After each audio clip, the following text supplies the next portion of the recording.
Sir,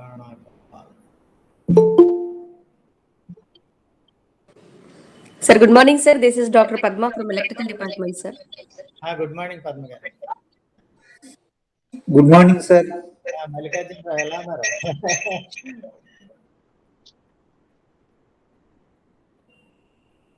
మీ audio cut అయింది. Good morning sir, Mallikarjun sir. Good morning Mallikarjun Rao sir. బాగున్నారా? బాగున్నాను sir. I'm very happy to talk to you on this platform sir. Very nice sir. మా కాబోయే head గారు sir. మీ కాబోయే హెచ్ఓడియా? సార్ యాక్చువల్గా ఆర్డర్స్ ఇచ్చారు sir, headship orders. So congratulations. Thank you very much sir. Thank you very much sir. All the best. Thank you sir. Thank you very much sir.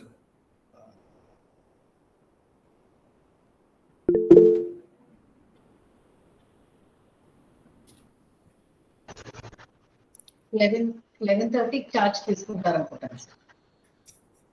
11:30కా? Okay sir, afternoon తీసుకుంటాను sir. I need your blessing sir. Certainly all blessings are with you. Thank you very much sir. Here you are a hard working person. ఖచ్చితంగా you can make better things to happen. Thank you sir. Thank you very much sir.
Nine 9:30 to 10 inaugural కదా?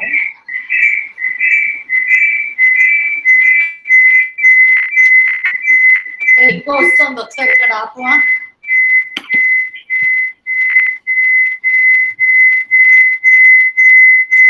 Madam మీ దగ్గర ఎక్కువ madam, ఒకసారి volume mute చేయండి.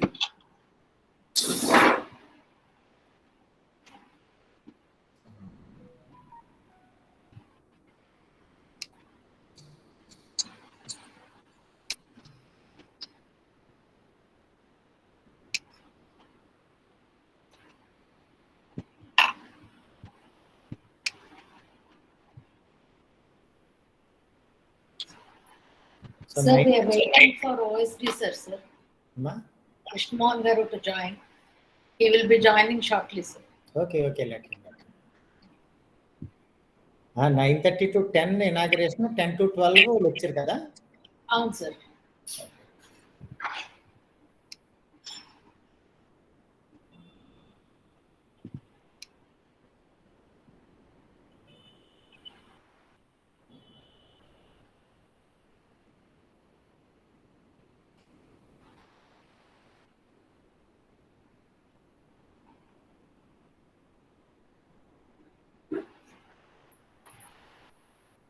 వీళ్ళ participants mix ఎలా ఉందండి? Participants mix ఎలా ఉంది అన్నా? పార్టిసిపెంట్స్ ఈసారి mostly students sir. Students from all over India. Okay students. So we have 192 participants, sir. Okay. We have participants from Pondicherry. We have participants from North India. Okay. All over India, we have participants. Mm-hmm. And also most of the affiliated colleges. Valenti, they'll get through YouTube, huh? No, sir, they'll be joining. Some of them are joining here. Some of them are joining through YouTube, sir. Okay. Because YouTube Live is also there. So the attendance we are going to take in YouTube. We will be releasing the feedback form. Okay. So they have to fill the feedback.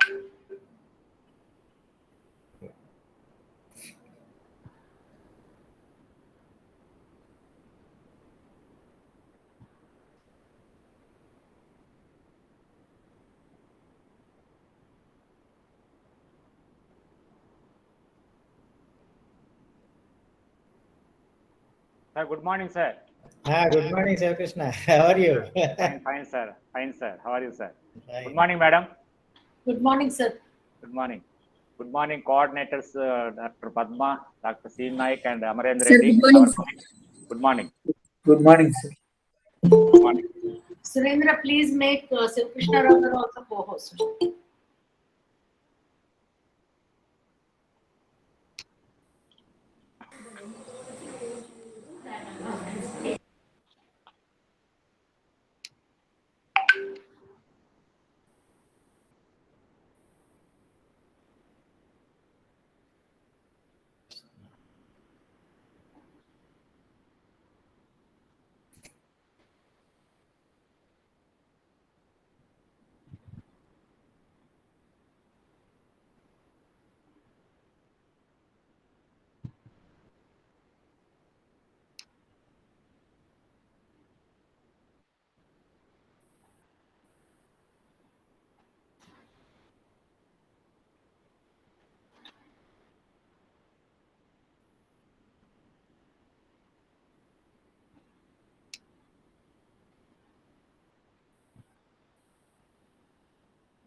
Krishnamohan నేను ఇంటి దగ్గర నుంచి join అవుతున్నాడా? అవును sir, ఇంటి దగ్గర నుంచి join అవుతారు.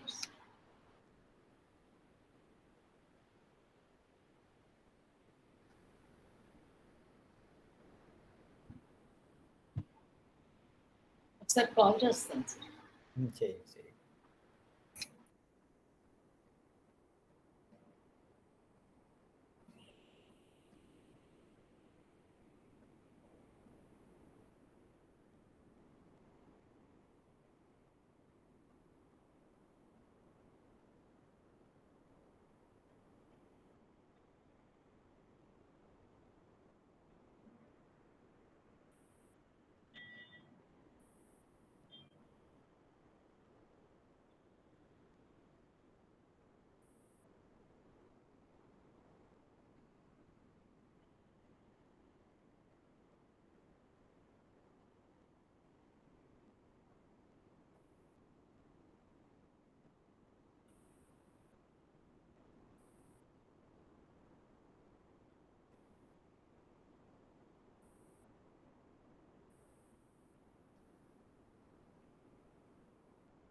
Good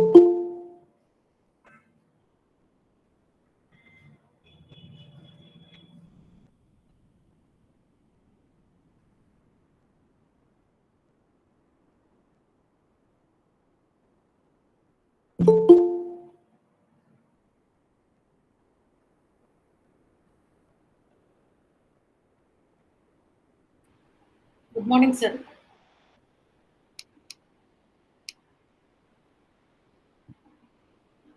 Sir, Krishnan garu join ayyaru, sir. Okay. Good morning. Good morning, Raman sir. garu, very good morning. sir. Good morning, sir. Good morning, Krishna.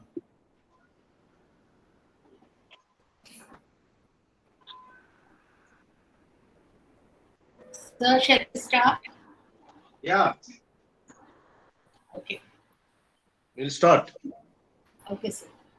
So, a very warm welcome to all the dignitaries and participants of this STTP, Mastering Self-Motivation and Attitude, Art of Living.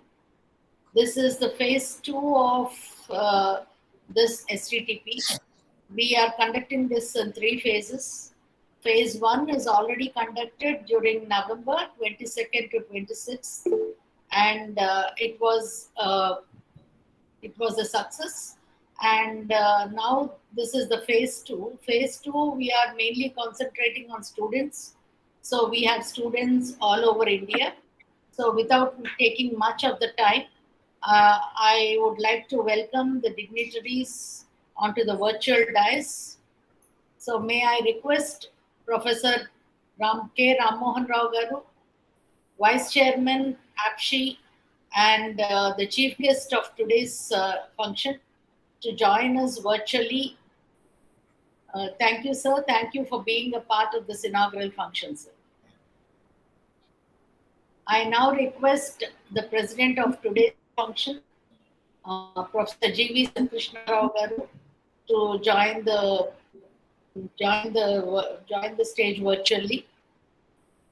I request Professor B. Krishnamohan Garu, OSD, Andhra University, to join us virtually.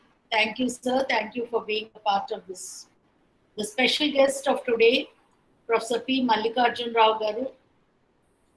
Professor P. Mallikarjun Rao Garu, the present Board of Studies Chairman of our Electrical Engineering Department, to just join us online. And along with me, I have my 3 coordinators, Dr. Padma, Dr. B. Amrinder Reddy, and Dr. R. Srinu Naik, and all my department. We cordially welcome all the participants and the guests of today's STTP to this STTP. Thank you very much, sir. I now hand over the proceedings to our president of today's function, Professor G.V. Krishnan.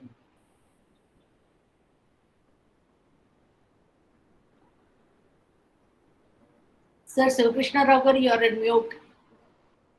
Sorry. Okay. So, good morning, everyone, one and all. So, chief guest of the today's function, inaugural function of AICT sponsored 1-week online short-term training program STTP on mastering self-motivation and attitude, art of living, conducted by the Department of Electrical Engineering, Andhra University, and the guest of honor, Professor Krishna Mohan Garu, OSD, Andhra University, and Professor Mallikarjun Rao Garu, presently BOI Chairman, and within a short time, he will become the head of the department. Within hours, 1 or 2 hours, he will become the head of the department. Next, Professor Ramasudha Garu, coordinator of the STTP, and just within 1 or 2 days, going to become the BOI Chairman of the department, Electrical Engineering. And the coordinators, so co-coordinators, Dr. Padma, Dr. Srinu Naik, Dr. Amrinder Reddy, and other colleagues of the department, other heads and colleagues of the university, and other participants, research scholars, students. So I welcome everybody, I welcome all to the inaugural function of the AICT sponsored training program from 27th to 31st December 2021. As all of you know, the Andhra University is a very old university and very reputed university and very large university. So Sarvepalli Radhakrishnan Garu was the second vice chancellor of Andhra University, served as the president of India. So many stalwarts from here there. So our department of electrical engineering was established in the year 1955. So then it was trifurcated into three departments: Department of Electrical and Electronics Engineering, Department of Electrical Engineering, Department of Electronics and Communication Engineering, Department of Computer Science and Systems Engineering. So we have, in our department, we have undergraduate programs, postgraduate programs, and PhD programs also. Undergraduation, that is B.Tech, based on the MSET, and B.Tech plus M.Tech dual degree integrated program based on the AUCE, Andhra University conducted examination. And M.Tech, three M.Techs are there: power systems, control systems, and power electronics and drives. And PhD programs, so in all specializations: power electronics, power systems, control systems, machines, microprocessors, all special drives, every specialization program. So we are all have good labs. All labs are very well equipped. So this is about our department. Coming to the conference, Mastering Self-Motivation, Attitude, Art of Living. So madam is actually very active. Our Ramaswamy madam is active, and she has been conducting this type of program since this is the third program, I think. So in this that is the schedule. Sorry, in this season, it is the second program. And November also we have conducted one program, and December one program, and January also one program is there. 1 week STTP program is there. So this is all about so all the participants, please listen to all the eminent speakers at the 5 days, 1 week, and you enjoy so that is, since you are in the virtual, so you didn't come to the Visakhapatnam, so you go through it, and you gain the knowledge, you gain the wisdom after listening all the speakers. Thank you for giving this opportunity. Thank you, sir. Thank you, madam. So next is about the STTP by Professor K. Ramaswamy garu, coordinator of STTP. Thank you, Professor Krishna Rao garu. Good morning, everybody. Actually, this program, STTP, we have planned in 2019, and we have applied for AICTE in 2019. And we got the sanction in 2020. That is in 2020 February. But 2020 March, due to the pandemic, we were not able to conduct. So in 2021, the AICTE have given us permission to conduct it online, not offline, but online, but in 3 sessions. So that is how we started planning about this in November, December, and January. Before this, we had done 2 more ATAL programs. One ATAL program in September and one ATAL program in October. So September, October, November, December, continuously we are having some FTP of the other in the department. So the department has always been doing something or the other, starting from September till now. We will be doing one more in January. Now coming to this program, this is the second in the sequence. Phase 1 was done in November, as I already mentioned, and phase 1 we have conducted for faculty, and phase 2 we thought we will conduct it only for the students, research scholars, and PhD students, because due to the pandemic, we thought, though we have decided about this theme in 2019, but it became more significant due to the pandemic. So we thought it is very important even for the students to undergo such a type of training wherein they can self-motivate themselves. So the schedule for this STTP is like this. We have requested eminent people like our Vice Chairman himself, Professor K. Rammohan Rao garu, who is going to now deliver after the inaugural his keynote session on self-exploration. And last time also in the phase 1, Sir has taken the session, and it was a very vibrant session. And I'm sure most of us will gain so much out of it, because Sir has covered everything about self-exploration and self-motivation. So then we have the next session by Professor K. Ravi Kumar from IIM Bangalore, and then we also have sessions on art of speaking and art of writing, because art of speaking and art of writing, if the students are given training, they will automatically get motivated, because how to express themselves is also very important. It is very important that they express themselves in writing as well as in speaking. So these two sessions are also covered. And then we have stress management. We also have meditation, self-motivation through meditation. Wow. So we have Brahma Kumaris who are going to take us through this. And then another vibrant lecture would be there from our own OSD registrar and our own OSD, Professor Krishna Mohan Garu and Lalita Bhaskari. This is about the sessions that we are going to conduct during the one week program. And after the 1 week program, there will be a small test or a quiz based on which the candidates would be given the certificates. So the candidates will be given certificates based on the quiz and their attendance. Both together will be the criteria for giving the certificates. So this is about the program, sir. So now I request, so I hand over the session to the president of today's function, Professor G.V. Silvesh.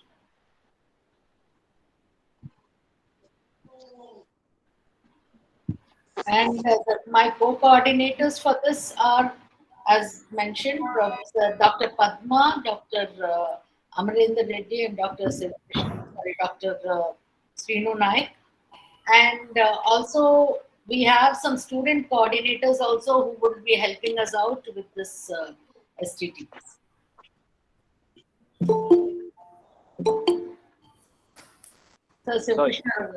Okay. Next, thank you, Professor Ramaswamy Garu.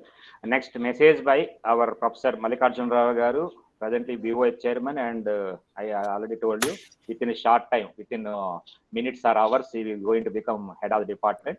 So deliver the message. Thank you very much, Professor Sivakrishna Rao Garu.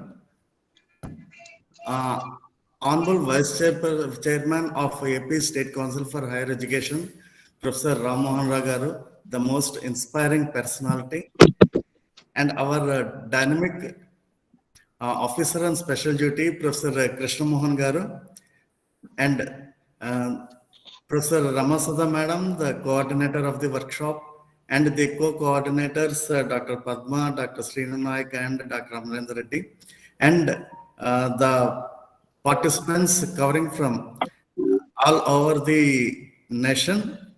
Good morning, everyone. It's an opportunity for me to speak something about the workshop and all before eminent personalities like Ram Mohan Rao sir and Krishna Mohan Garu. I am very much thankful for the organizers. So, I just wanted to suggest, rather than a suggestion, I wanted to request all the participants, after listening the eminent lectures from these stalwarts, it is our responsibility to practice the suggestions or advices or the concepts that have been explained by these eminent personalities. Then only we will have something to change our lifestyle. So this is my sincere request to all the participants. With this, let me once again express my heartfelt thanks to the organizers. Thank you very much, everyone. Thank you, madam. Thank you, Professor Sivakrishna Rao Garu. Okay, next is introduction of the, thank you, Professor Mallikarjuna Rao Garu. Next, introduction of the guest of honor by Dr. Padma, program co-coordinator. So thank you, sir. A very good morning and a warm welcome to all the dignitaries and the participants to the inaugural function of 1 week online STTP. It's a very great pleasure of introducing Professor V. Krishnamohan sir, uh, officer on a special duty, Andhra University, and today's guest of honor of the function. So now I take a pleasure of introducing sir. Dr. V. Krishnamohan is a professor in the Department of Commerce and Management Studies, Andhra University, Visakhapatnam, having a total teaching experience of 30 years. He teaches marketing core and specialization papers to MBA, MCOM students. He got master's degree in both commerce, MCOM and management MBA and PhD in marketing management from Andhra University. He did faculty development program of 1 year duration in marketing at Indian Institute of Management, Ahmedabad during 1989-1990. He has published 8 books, contributed several lessons to MBA distance education courses material at Andhra University. He got 64 research papers and research reports as well, guided 40 research students leading to the award of PhD. He has organized 6 national level seminars, 3 workshops and 20 training programs. He got 22 Best Research Papers Award, one at national level and other at international level. He is serving as member in several university boards of studies and many professional bodies. He nurtured MBA Retail Management course at DCMS of Andhra University with a tie-up of leading retailing organizations in India. He served as Deputy Coordinator of Special Assistant Program, SAP, No, Phase it 3. is enough. Probably don't waste time, right? You can conclude. So much Very well, introduction is not necessary. That is a detailed profile. You yes, can be sir. brief. I'll be completing within a few minutes, sir. Yeah. During the period 1999 to 2004, he was placed coordinator in DCMS Andhra University. He also served as a member of Central Purchase Committee AU for 4 years. He served as a joint director of MBA program offered by Andhra University for 3 years. He also served in NCC Air Wing and qualified C certificate in the year 1978 and represented All India Vayu Sainik camp held at Bangalore and pre-RDC camps at Visakhapatnam and Hyderabad. Sir also served as a registrar of for Dr. B.R. Ambedkar University, Srikakulam on deputation during 2009 to 2016. As a registrar, he has initiated several measures in Andhra University for improving academic and administrative systems. Sir also completed many projects. He got a State Best Teacher Award on September 2011 from the government of AP for his excellence in teaching and research. He served as a registrar Andhra University from July 2019 to November 2020-21. Presently, he is working as officer on a special duty, OSD Andhra University since December 2021. So thank you so much, ma'am, for giving me this opportunity. Thank you. Thank you, sir. Now I would request Professor Krishnamohan Garu, OSD, Andhra University, to deliver the talk, sir. Deliver the message. Yeah, I am not going to deliver talk. Sri Krishna Garu. Okay, sir. I am only giving 5 minutes message. Okay, right? sir. Okay. Talk is by our beloved Professor K. Rammohan Rao, who is going to set the boundaries of the topic chosen for FDP. Last time I listened totally the presentation. Anyhow, I take the opportunity, feel proud that I am also there in the inaugural program of FDP, week-long, meant for students in different disciplines, both at UG, PG, and research level. So glad that the theme is art of living, especially again in the art of living, the most important aspects of attitude, how you are going to, make your attitude and which leads to re-engineering yourself towards realizing your potential, inner potential, and developing confidence because of your inner engineering, leading to self-sustainability. And if individuals are made to stand on their own through the art of living concept, and which is a very popular concept all over the world, and one need to know how to live with the happiness, with all those pleasantness, even if there is negativity all around. How do we convert such negativity into positive aspects? How do we develop strong positive attitude without compromising on the value system? And how one can live simple, effective, happy life. This is the essence of art of living. And if at this stage, whether they are students at UG, PG or research level, if the future generations are made to understand how they can live using these techniques of art of living, the understanding of life, the value of life, the systems and procedures that are around us in our social fabric can be understood, the opportunities, the challenges that we come across, and understanding our own weaknesses with a view to re-engineer them, overcome those deficiencies, and overcome those weaknesses while capitalizing on the strengths of each of the individual through this 1 week long program is going to nurture towards the right direction. And if the objective of art of living is to develop personality of individuals who participated in this week-long program, I believe with the eminent resource persons, I have gone through the total list. Of course, they're all picked up because of their specializations and also expecting a lot of delivery, who can live up to the expectations of the participants who enrolled through this online program will go a long way in building whatever is expected as the outcome of this program.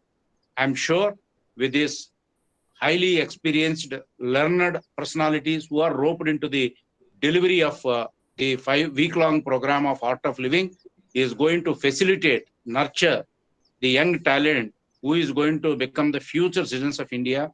And I thank the organizers, especially Professor Ramasudha, for inviting me to be the guest of honor. And also, on the last day, I'm going to deliver my own lecture. And almost this is a repeat program of those resource persons who are widely acclaimed and appreciated in the previous program through the feedback. That is how Ramasudha is so happy to offer and replicate the same program once again, this time to the benefit of the students, whether they are research students or PG students or UG students. And I'm so glad to take note that over 160 participants enrolled, and definitely, there is a value addition in everybody's personality if they are serious about listening to lectures effectively and understanding them, implementing in their way of life. How they are going to, adapt is also going to be a great concern. And in every session, as I have seen in the last, program, there is 10 to 15 minutes interaction program. There used to be huge, question and answer type of interactive mode of communication. That's an indication that whatever program is organized to overcome this pandemic situation, accepting the challenge of online instead of offline, is also a great effort by Andhra University Department of Electrical Engineering. And I take the opportunity compliment the present head, Sivakrishna Rao Garu, and also all resource person, especially the chief guest of the today. I know he is not only chief guest, he is a key resource person today who is going to set the platform for all the participants in understanding the art of living on those 2 dimensions, leading to a very valuable contribution. And thank you all for giving me this opportunity. I also thank all the organizers, whoever is coordinating the program. Professor Mallikarjun also spoke so good about me, and I am very, very thankful to the organizers for giving me this opportunity, and wish the program definitely a grand success. Wish you all the best. Happy learning and very useful learning and productive learning that is going to be there in all of you as a valuable contribution for week long. This week long, your participation of these hours definitely is going to become precious in one's own life. God bless all of you. Thank you, sir. Thank you, sir. Thank you very much. Next is introduction of the chief guest, Professor K. Rammohan Rao garu by Dr. Amarendra Reddy, Program Co-Coordinator. So, good morning all. It is my pleasure to introduce Professor K. Rammohan Rao garu. Good morning all. It is my pleasure to introduce Professor Rammohan Rao garu to the participants of the STTP.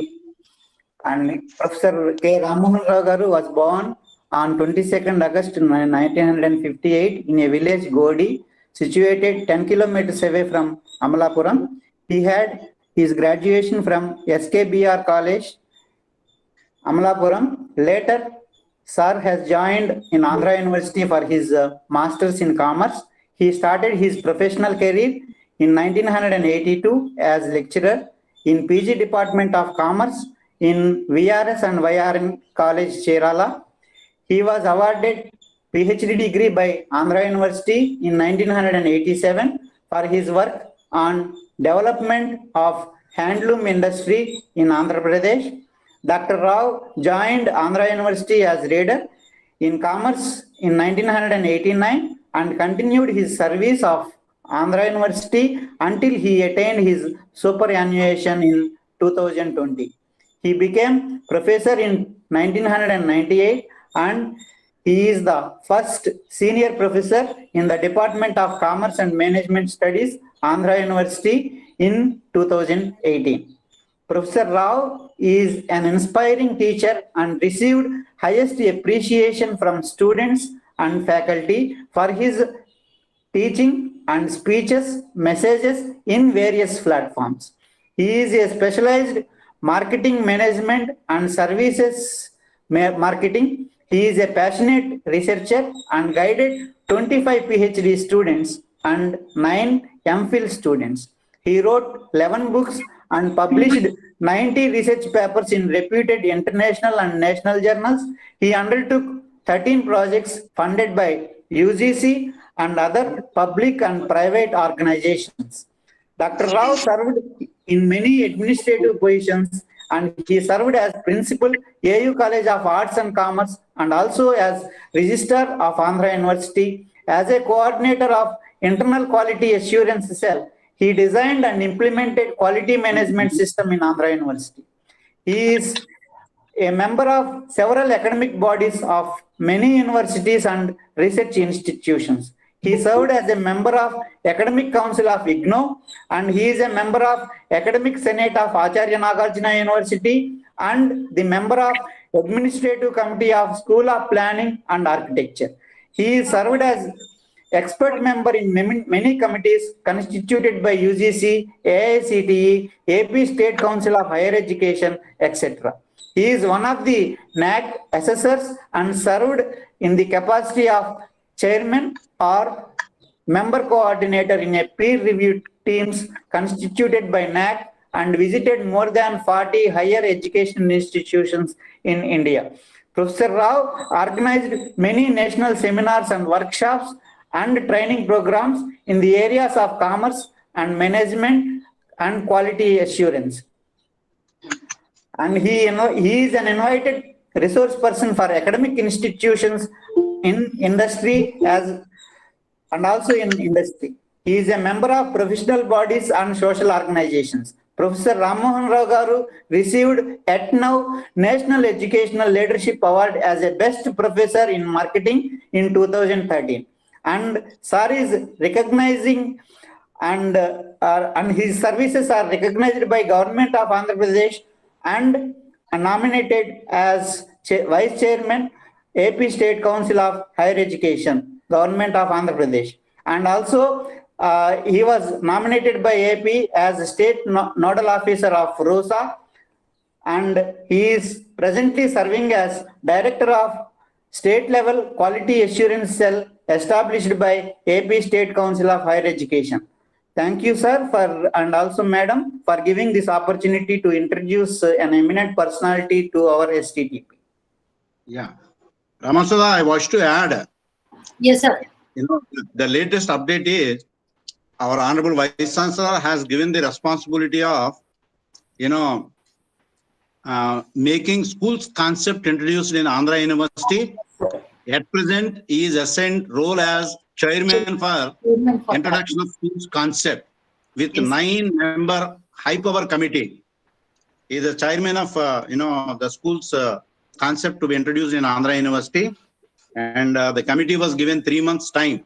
Yes, sir. So we are so fortunate, not as a, vice chairman APSHI, as a professor and a very enlightened academician, Vice Chancellor has kept his confidence on Professor Ram Mohan Rao.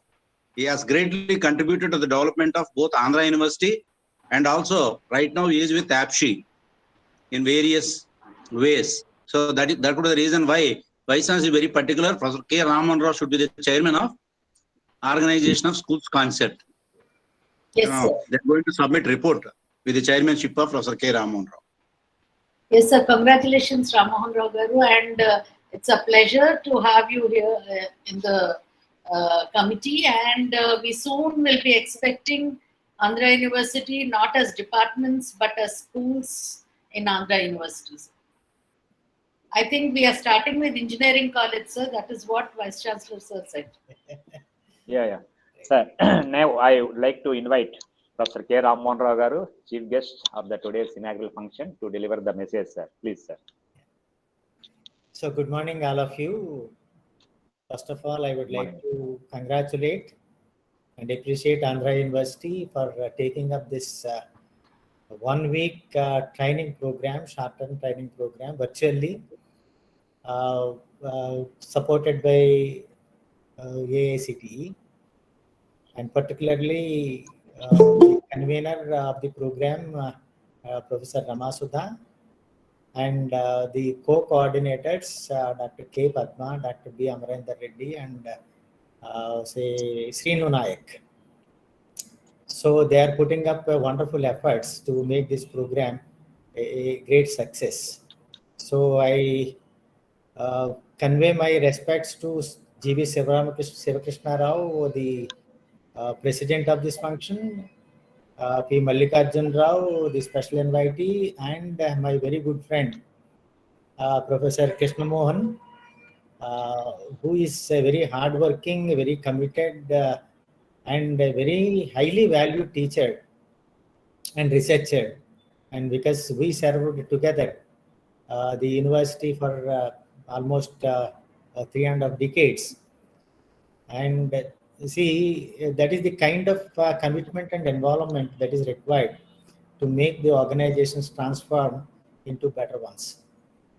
So I'm happy that today in this session we have audience student groups from various parts of the country. In the last program, it was addressed to the faculty. Now it is to the students. And the theme that is picked up for this training program is universal theme.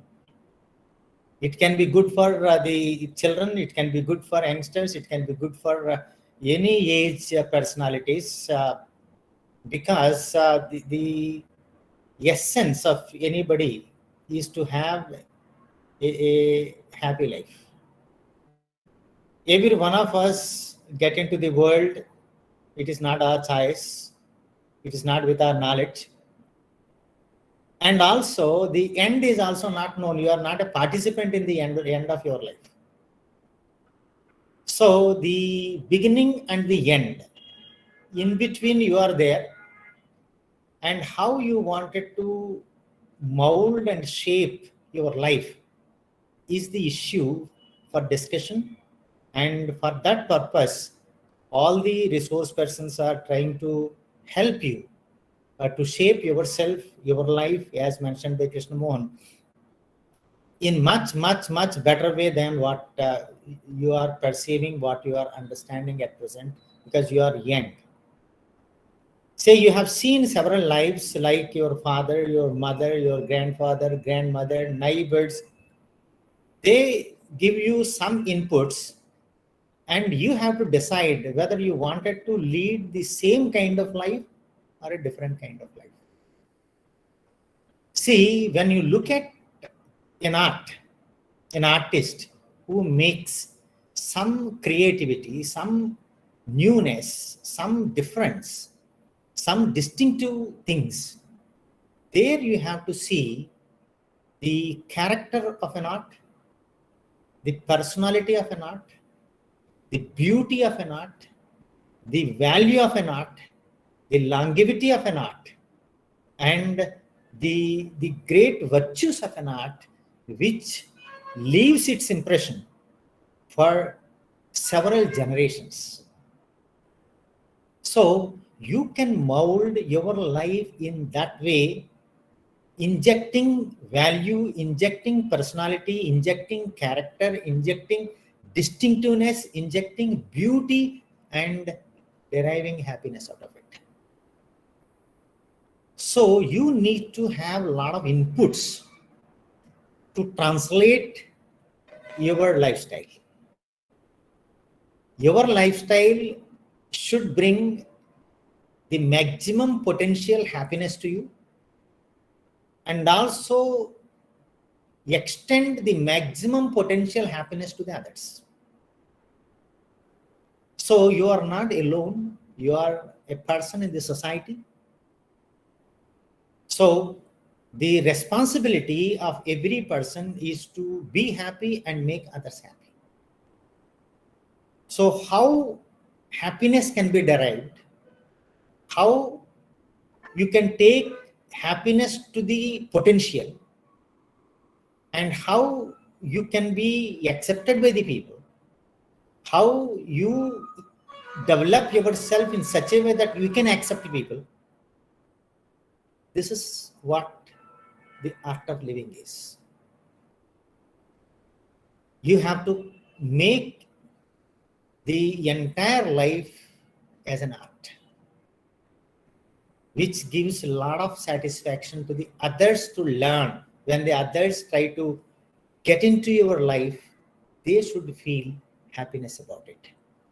That is the kind of thing it is the age, right age. You are students, it is the right age to take those inputs, and you have a very, very long period to live. So now the life expectancy around the world is going up and up, and very easily you can live for 90 plus. You may be at 20 plus now, still you have 70 plus years of life. And what has happened up to this, you forget about it. Only remember the best things, the pleasant things, the happy things. You remember them.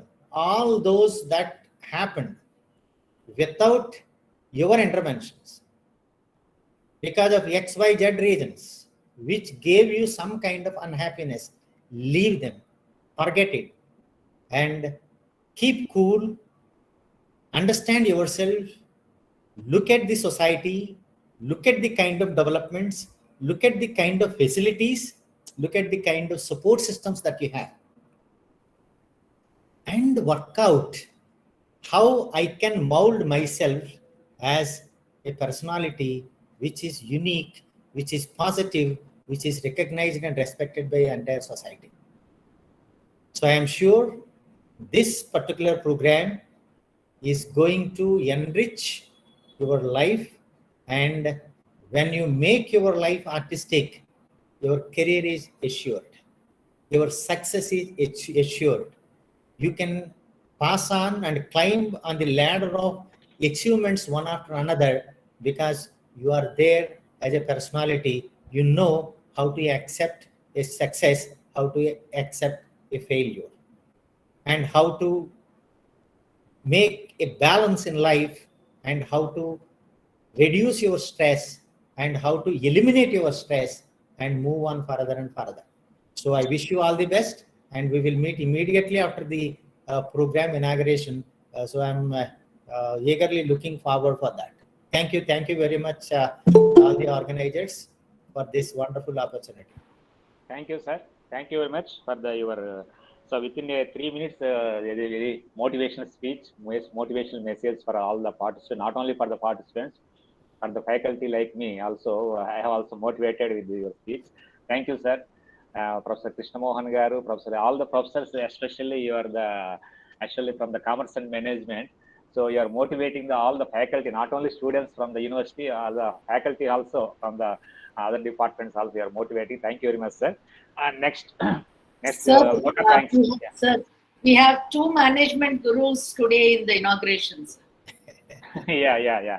Sir, next vote of thanks by our Dr. Siv Naik, Assistant Professor and Program Coordinator. Good morning, sir. Am I audible, sir? Yes, you are audible. Good morning. Good morning.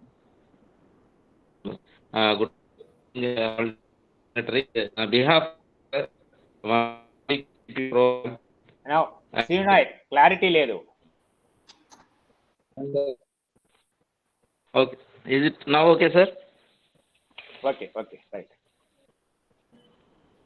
I'm very glad to have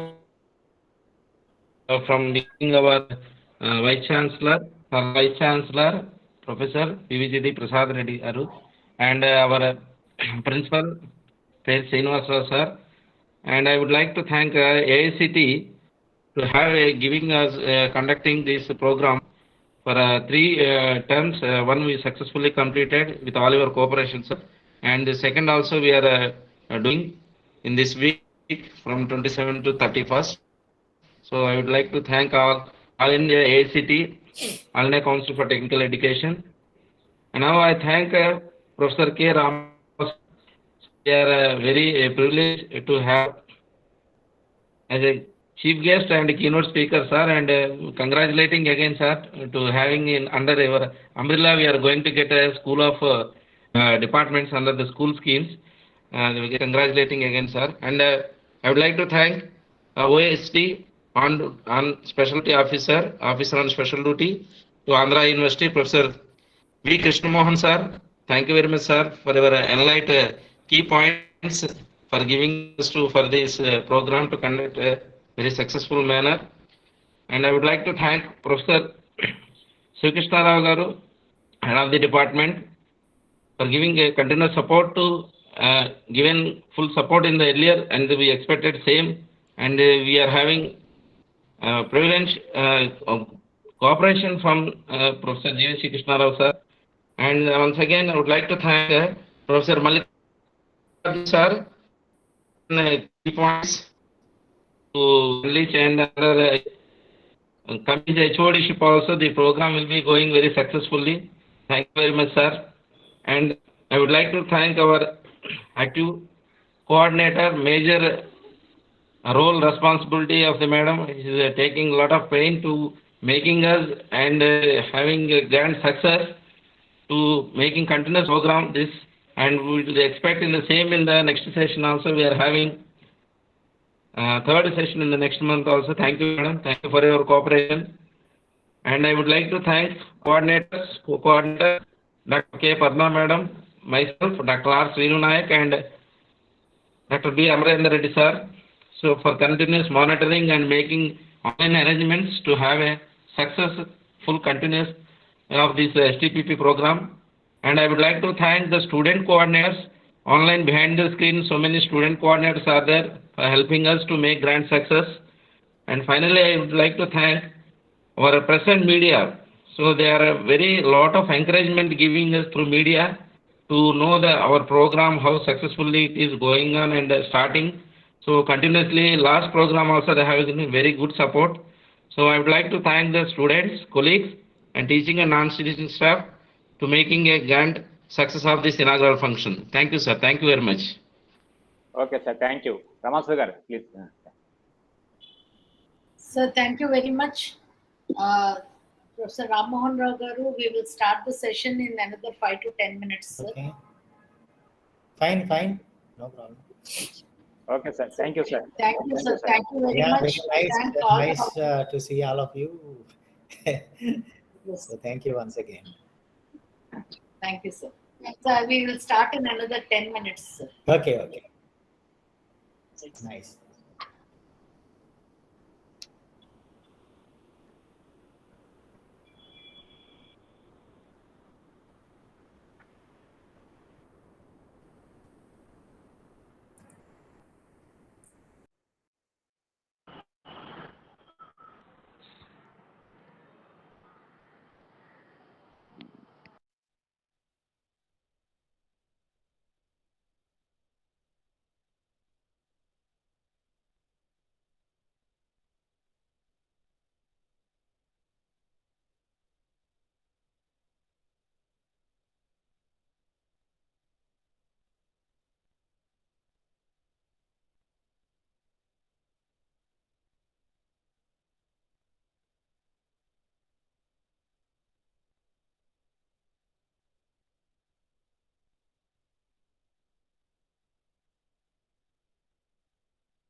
I request all the participants to join fast.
Sir, shall we start?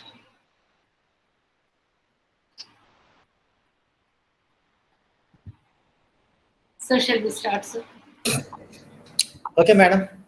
Okay, sir. So can I share? Yes, sir, you can share your screen, sir.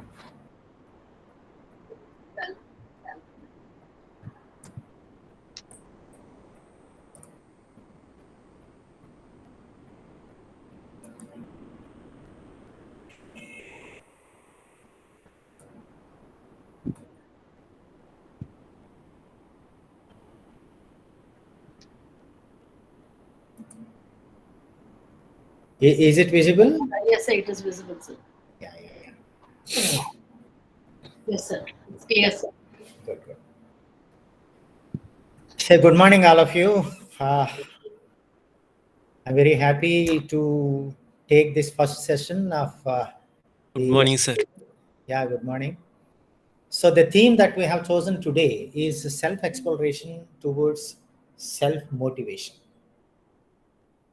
So this is the theme which sets the tone of the total training program, because our intention is to explore ourselves, try to have motivation, and then develop the right kind of attitude to have a very decent, happy life. That is the target of us. So how we can proceed with? So first of all, let us know the concept of motivation.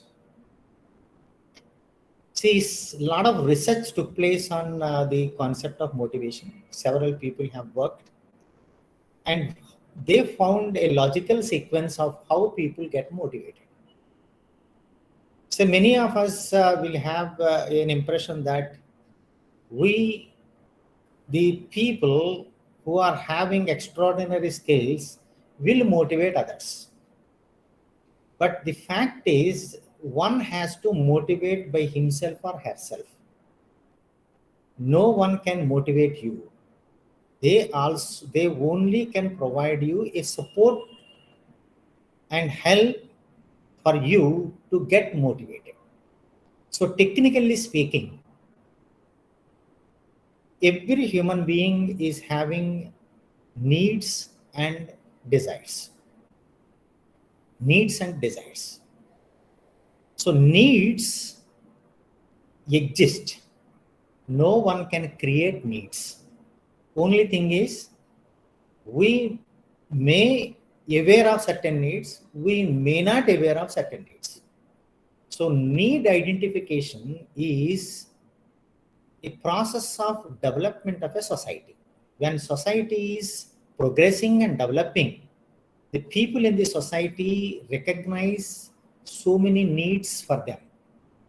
So if you compare the generation, say 10 to 15 generations back, the need set they have and the present generation need sets, they are not the same, and they are multiplied by a number of times.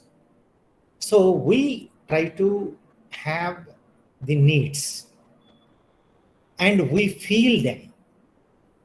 Only those needs that makes us sensitized, those needs we wanted to satisfy.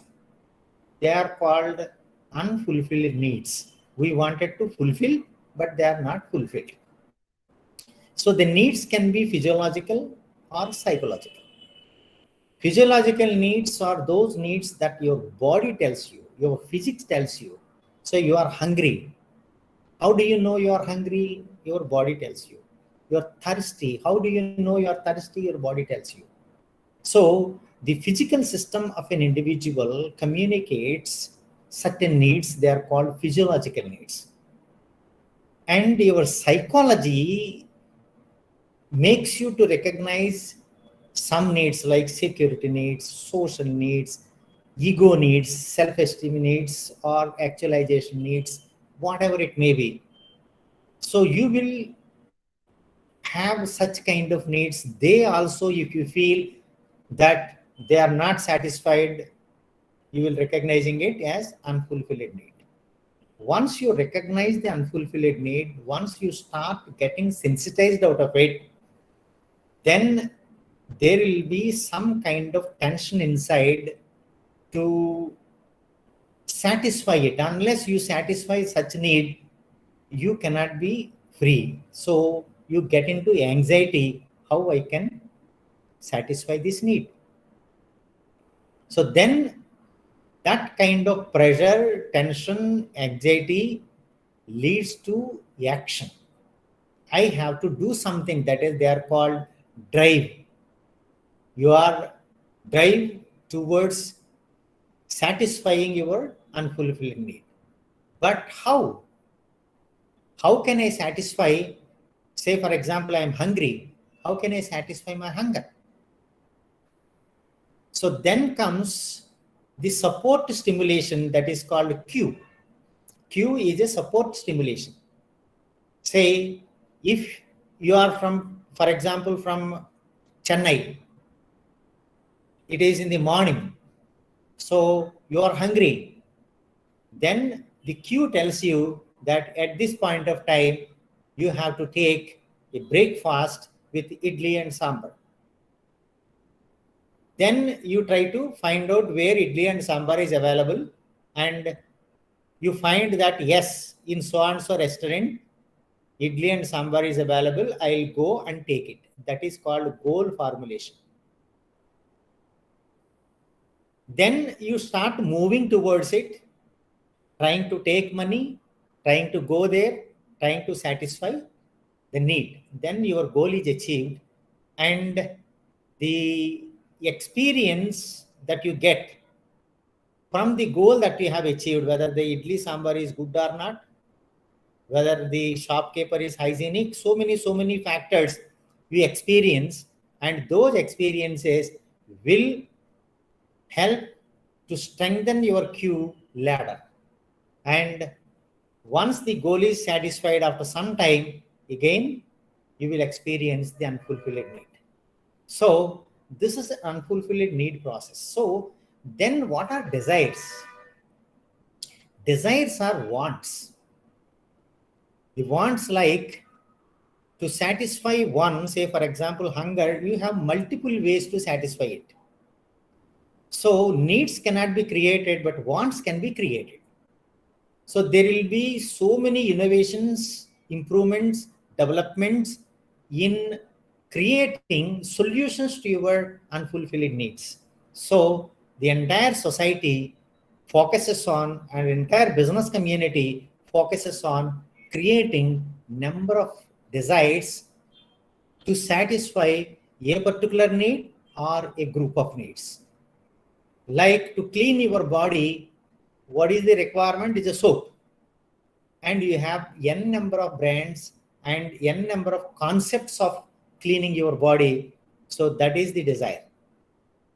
So needs and wants, or needs and desires, makes you to get motivated.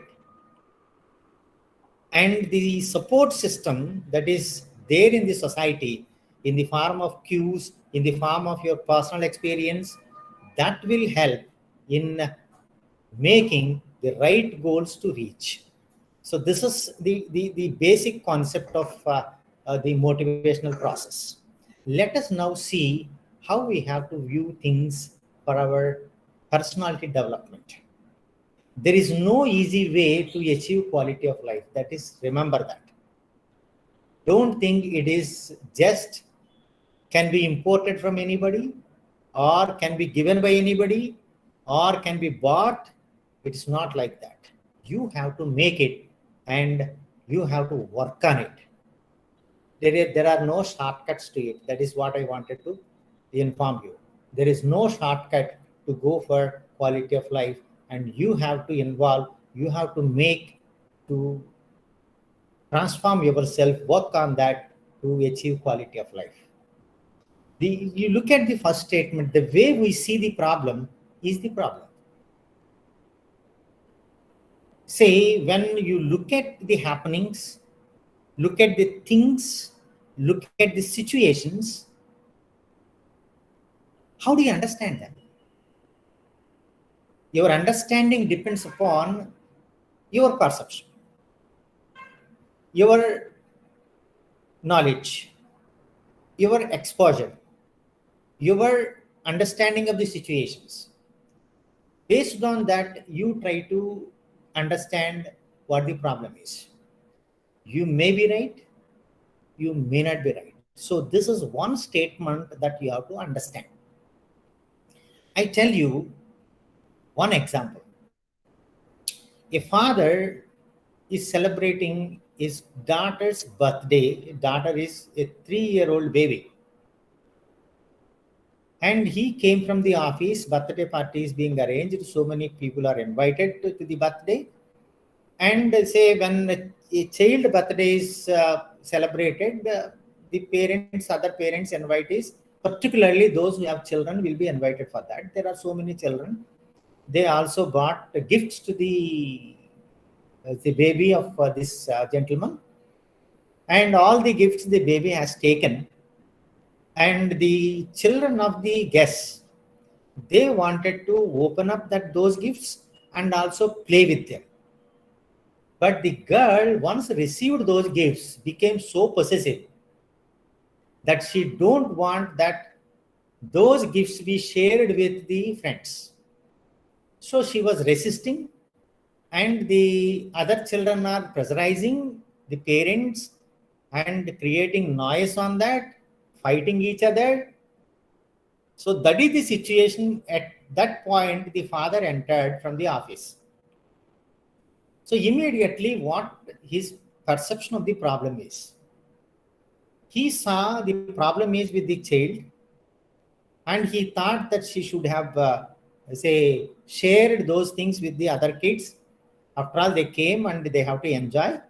So he went to the kid and said, baby, so it is better to share with them. Please share with them. Baby very firmly said, no, daddy, I don't want to share with them. And then he used another way to convince her.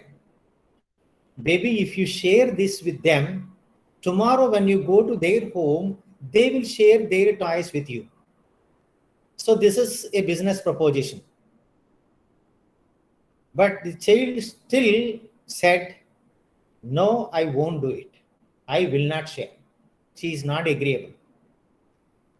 The situation is not so pleasant. The parents are struggling to control their children, and the children are making noise. The girl, which is to be celebrated for her birthday, she is not happy. And the situation is not totally not in a positive, perspective. Then the father took a decision that he forcefully took some the gifts that are given, opened up and made open to all the children. So he thought he could able to solve the problem. He could able to keep their guests in good humor.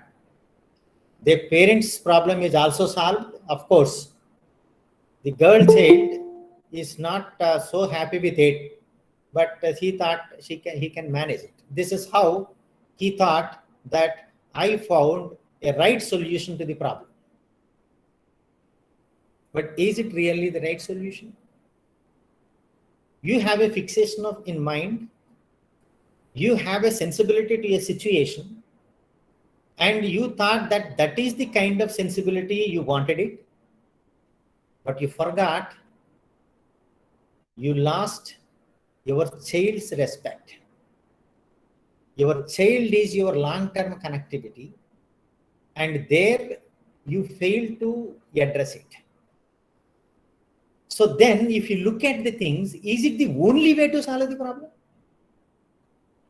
Picking the toys from the kid and giving to the other person, is it the only way to solve the problem? Did I explore any other, alternatives to resolve the problem? He thought I should have worked on diverting the attention of the other children to other games, to something, other excitements, instead of focusing on only this issue which hurts his daughter.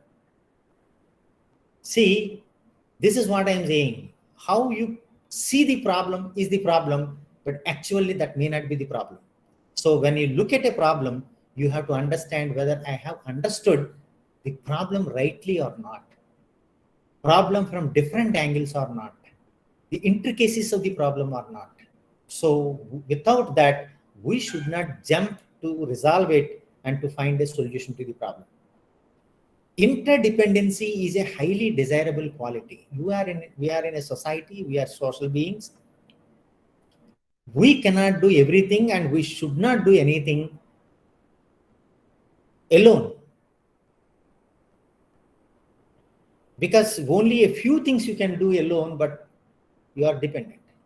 So when you are dependent on the society, dependent on the others, you should respect that dependency. So right from that is what we call as a dignity of labor. Whoever, at whatever capacity they are working, you are dependent on them. You are dependent on a servant maid, you are dependent on a driver, you are dependent on a carpenter, you are dependent on everybody who is working directly or indirectly for you. So try to develop respect towards that. And then you will have a pleasant feelings for yourself. So that is another quality that you have to make it. Production is important. Productive capacity is also important. And you have to generate outcomes, and also you should develop the capacities to generate outcomes. And in both the aspects, you should be effective. So, world and the society respects performers. You should transform yourself as a performer. Then only you can command respect, not demand respect. You can command respect from others only when you are a performer. So the performance that you deliver should be positive and acceptable and impressive and demands respect from others. That is what we have to learn. Proactiveness through personal vision. Every human being should have a vision for yourself. What I want to become, how I want to become, and how I should be recognized, how I should be respected. Respect within yourself, what makes me to feel proud, what makes others to feel proud of myself. These are all the things. So you should have a proactive thinking. Proactive thinking means you take the lead in doing things, in doing right things. So in this perspective, I would like to inform you that there is a book called The 7 Habits of Highly Effective People, written by Stephen R. Covey. That is available worldwide, one of the best sellers in the 20th century and also 21st century that is going on. And that book, if you go through and understand and try to apply for yourself, yes, there will be a significant impact on your personality. So there, Covey narrates one incident which helps to understand the proactive thinking, proactive approach to solve the problems. So Covey is a personality development trainer. Worldwide, he is taking so many training programs, and huge number of people attend to the program. And then he was taking, generally it will be for 3-day program, 5-day program, like. So he was delivering a lecture on proactiveness, and he picked up a model which is called the stimulus response model, developed by psychoanalyst of Russian origin, Pavlov. He developed this stimulus response model. It simply says, it is a very simple model. We will respond to a stimulation. When there is a stimulation, there will be a response. Without a stimulation, there won't be any response. So if you look at a food item, then there will be a response from you. You feel hungry and go for it. When somebody calls you, then you will have a response. Then immediately you will turn up and say, what is that? What is the matter? Or say hello. These are all the stimulus response, that is the behavioral. It's a model for a human being. So Covey added one more in between stimulus and response. That is called choice. So people have to use choice while responding to the stimulation. That is what Stephen Covey said. And among the audience, one lady, she stood up and loudly said that, yes, I used it and I was the winner of that. Very loudly she was saying. Then Covey looked at her just for a moment, and she realized that yes, she is disturbing the entire group, and immediately sat calmly. And after completing that session, Covey called her and asked, what is that? What is your experience? And why you were so emotional when I said this? She said, sir, I will tell you tomorrow, because now I got a solution to my problem. I wanted to execute the problem, a solution to the problem. So Kavi eagerly waiting for the next day, and next day the lady came and she started narrating her story. The story is, she is a nurse serving a clinic, and she was posted to an old man as the domestic care nurse. She is a divorcee. She had 2 children and she doesn't have any other job. She has to necessarily do this job to sustain, to continue the life pattern that she is having it. So the problem here is the old man to whom the nurse is say given as a support is creating a lot of pain to her. He is deriving a lot of sadistic pleasure, we wanted it, by abusing, criticizing, commenting, like. So, a lot of pain she is receiving. She is bursting to tears. So much get depressed with that person's behavior and all that. So she went back to the hospital and said to the doctor that please change my appointment from this home to another, and whatever other thing that you assign, I will do. But suspecting this move of this nurse, the old man called the hospital and said to the doctor that if you change this nurse, I will change the hospital.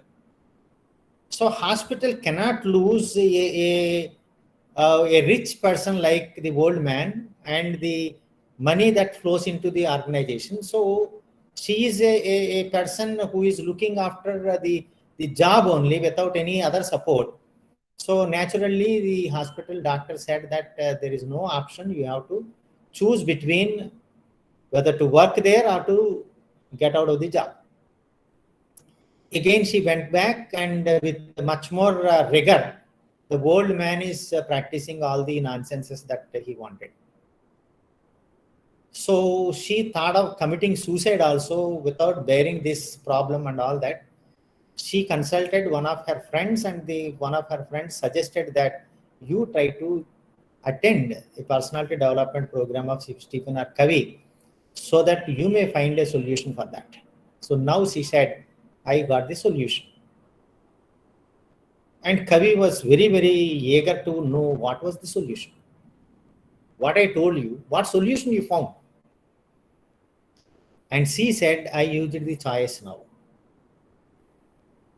So when that person, the old man, is abusing, I was reacting. I am taking the pain and reacting with the pain. And that is what exactly he wanted. And he is deriving a lot of pleasure out of it. And it is what the stimulation, a set response, already fixed response from me that is going on without a thought is given in between. Now you gave me a way. So between the two, I have to apply my thought process. I have to work out what are the options of response. And if I pick up the right response, then I can solve the problem. So now, after having that particular thought process, she found that when that person with a motive of creating pain in me, making such an effort and attempt and criticizing, commenting, abusing, finding fault for everything, my response would be different. So when the old men start abusing, she gave a wonderful smile to that. That was a thought out response. The old man shocked. I thought if I criticize, she will get into pain and get into tears. But now she is taking it as a pleasant thing and giving a pleasant smile as a response. The old man got shocked, and whatever pain he wanted to transfer or wanted to create to this lady, now the pain reached to this man. So she stopped taking the pain, and the pain remained with this fellow, and this fellow could not able to absorb that pain. He immediately called the hospital and asked the nurse to be transferred. So she said that this is how I am benefited with your presentation, with your lecture. So now between the stimulation and response, I am using choice with very constructive thought process. I have decided how to respond. My dear friends, this is a life theory. We come across with so many issues, so many problems, so many irritating experiences. But if you choose to respond exactly the way the stimulation has come, you will end up with some kind of problem, some kind of stress, some kind of defeat, and some kind of one-side success, but not you can conquer and achieve the success. So when your thought process, your choice is implemented, you can never have enemies in life.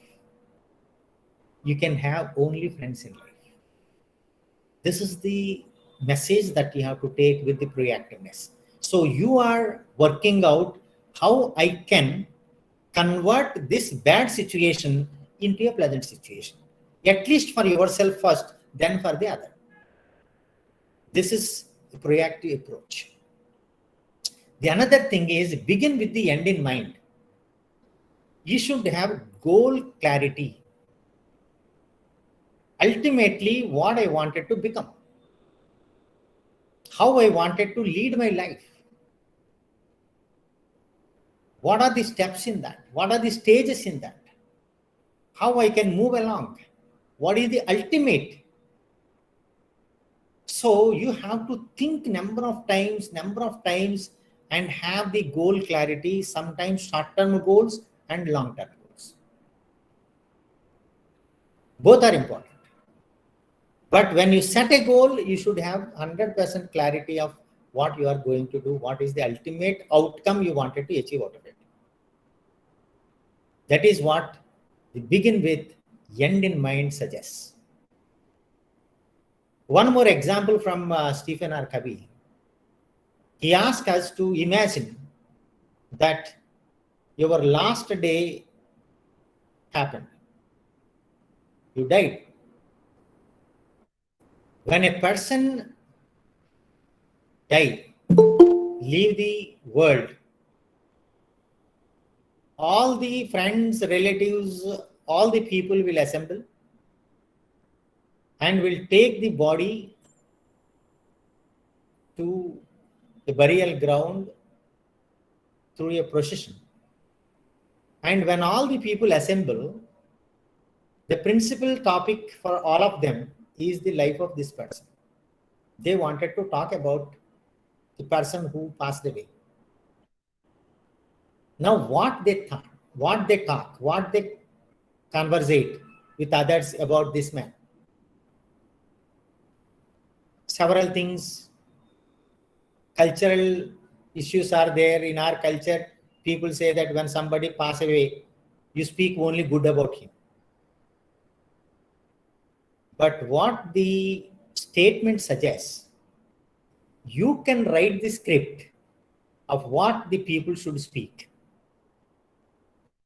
You can write the script during your life that he is so and so, he stood for so and so values, he is an achiever, he is something, he reached that goal. All these things happen. And you are giving the stuff to discuss with. When Abdul Kalam passed away, what all of us discussed? We discussed the specialities, the great moments of his life. And all those who made it, Abdul Kalam himself made it, not we.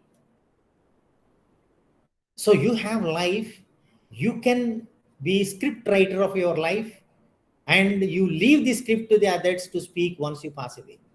So that script gives you an absolute clarity about the goal. And then you have many things, many options, and many things you have to do. But all those things you have to prioritize. What is first? What is next? What is 10? What is 20? What is 100? What is 150? This is called prioritization. So you have to manage yourself in identifying the tasks to be done on priority. So these are a very important issues which you have to keep in mind to develop yourself as a qualitative personality. So when you are prioritizing it, first of all, you have to recognize your circle of concern.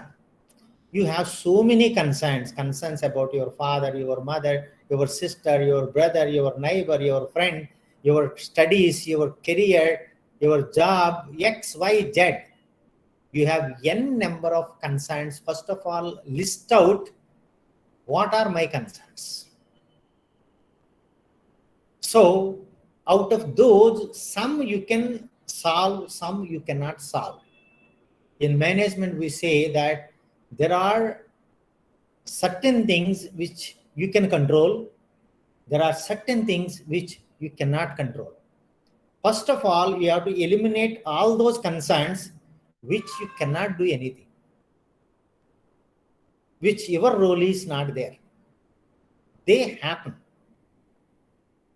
And you have to confine to only those where you can make things happen. You can influence. That is what you call as realizing the circle of influence, so that you are clearly focused.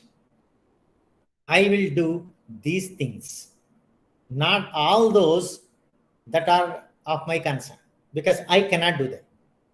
So this is the classification. And then once you identify the circle of influence, you have to put first things first. What is first? What is second? What is third? What is fourth? Like in that process, make the right choices. Learn how to make quality decisions. Quality decisions are relatively the best decisions which can provide high potential value. That is quality. You should learn. That means you should learn the methodologies. You should acquire competencies to make quality decisions.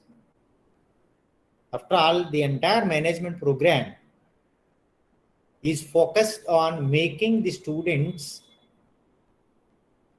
develop themselves to decide qualitatively things. That keeps the difference between a professional manager and ordinary person. Every person makes decisions. Every individual, not only human beings, every living being takes decisions. Even ant takes decisions. But we don't know what decisions the ant takes, but takes decisions. The difference between the decision making and quality decision making is that the amount of application you make it by yourself. The knowledge, the information, the understanding, the analysis, the interpretation, the projection, all these things matter to make quality decisions. So you have to work hard to learn how to make quality decisions. And then develop leadership thinking. Leadership thinking can be viewed in basically two dimensions. One is developing, or say taking the present level to the next level. That means you add value to the society value to yourself, which was not present earlier. So you are not just leading another life like your father, your grandfather, mother, and something. You are trying to have a different kind of life, which makes many others to follow.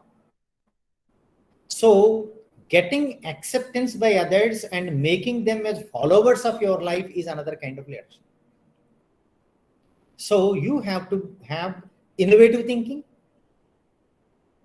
positively innovative thinking, and connect yourself to the society and lead the society to the next level. That is called development of leadership thinking. Very important aspect is nurturing good habits. People say that one has to build up a character. A character basically is a composite of our habits. The pool of habits are tagged, branded as character. So, nurture good habits. Sow a thought. People have to generate newer and newer thoughts. And it is our fortune, our brain generates so many thoughts. And the thoughts have to be converted into actions. Sow a thought, reap an action. Sow an action, reap a habit. If continuously, repeatedly, you do an action for a particular thought, then it is called a habit. Sow a habit, reap a character. And sow a character, reap a destiny. That is the destiny. So Mahatma Gandhi is a character, reaching a destiny. Mother Teresa developed a character, having a destiny. Abdul Kalam has developed a character, reached a destiny like. Such kind of character we have to build up. Habits can be learned and also unlearned. Psychoanalytics, psychologists said that the habits, though they say that habits die hard, they can be unlearned also if you are really motivated, really understood, really transformed, then it is possible. A habit as the intersection of knowledge. Habit is the intersection of knowledge, skill, and desire. Three characteristics. Knowledge is the theoretical paradigm. You will have it. The what to do and the why. That is knowledge. Skill tells you how to do it. And the desire is the motivation I discussed in the beginning itself. The want to do it. That is the action tendency. So in order to make something happen, something a habit in our lives, we have to have all the three: knowledge, skill, and desire. And the integration of these three can nurture the good habits. And all of us try to acquire power. Power is the ultimate lookout for an individual. We want it to be powerful. We say women empowerment. We say worker empowerment. We say social empowerment. Power is the ultimate anybody looking to it. Anthony Robbins, another book is there called Anthony Robbins, who wrote a book called Unlimited Power. Unlimited Power. This is also one of the most successful books that the world has ever witnessed. and it is also widely available everywhere. You try to go through, and if you start reading the first page, it will take you to hundreds pages. A very, very simple and very, say, it drives you to one after another like.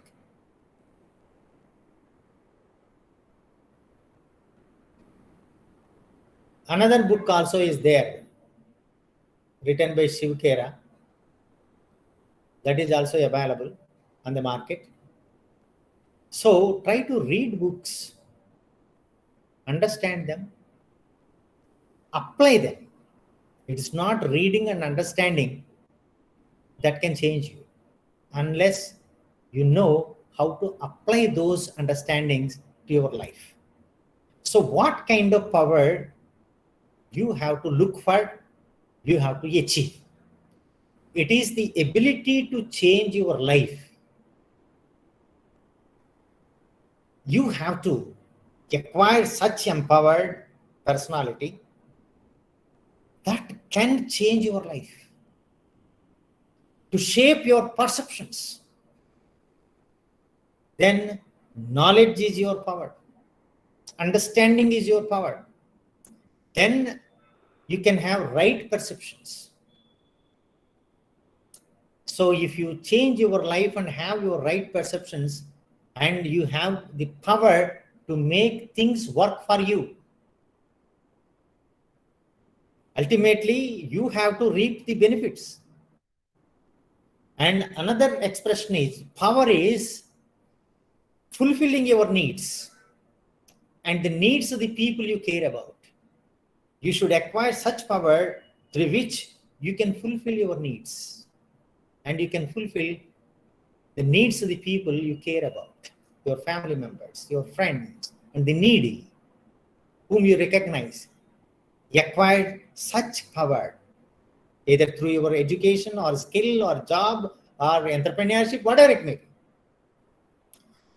Power is the ability to direct your thought process. You are not allowing the thought process to generate on its own. You are directing, my thoughts should be in this direction.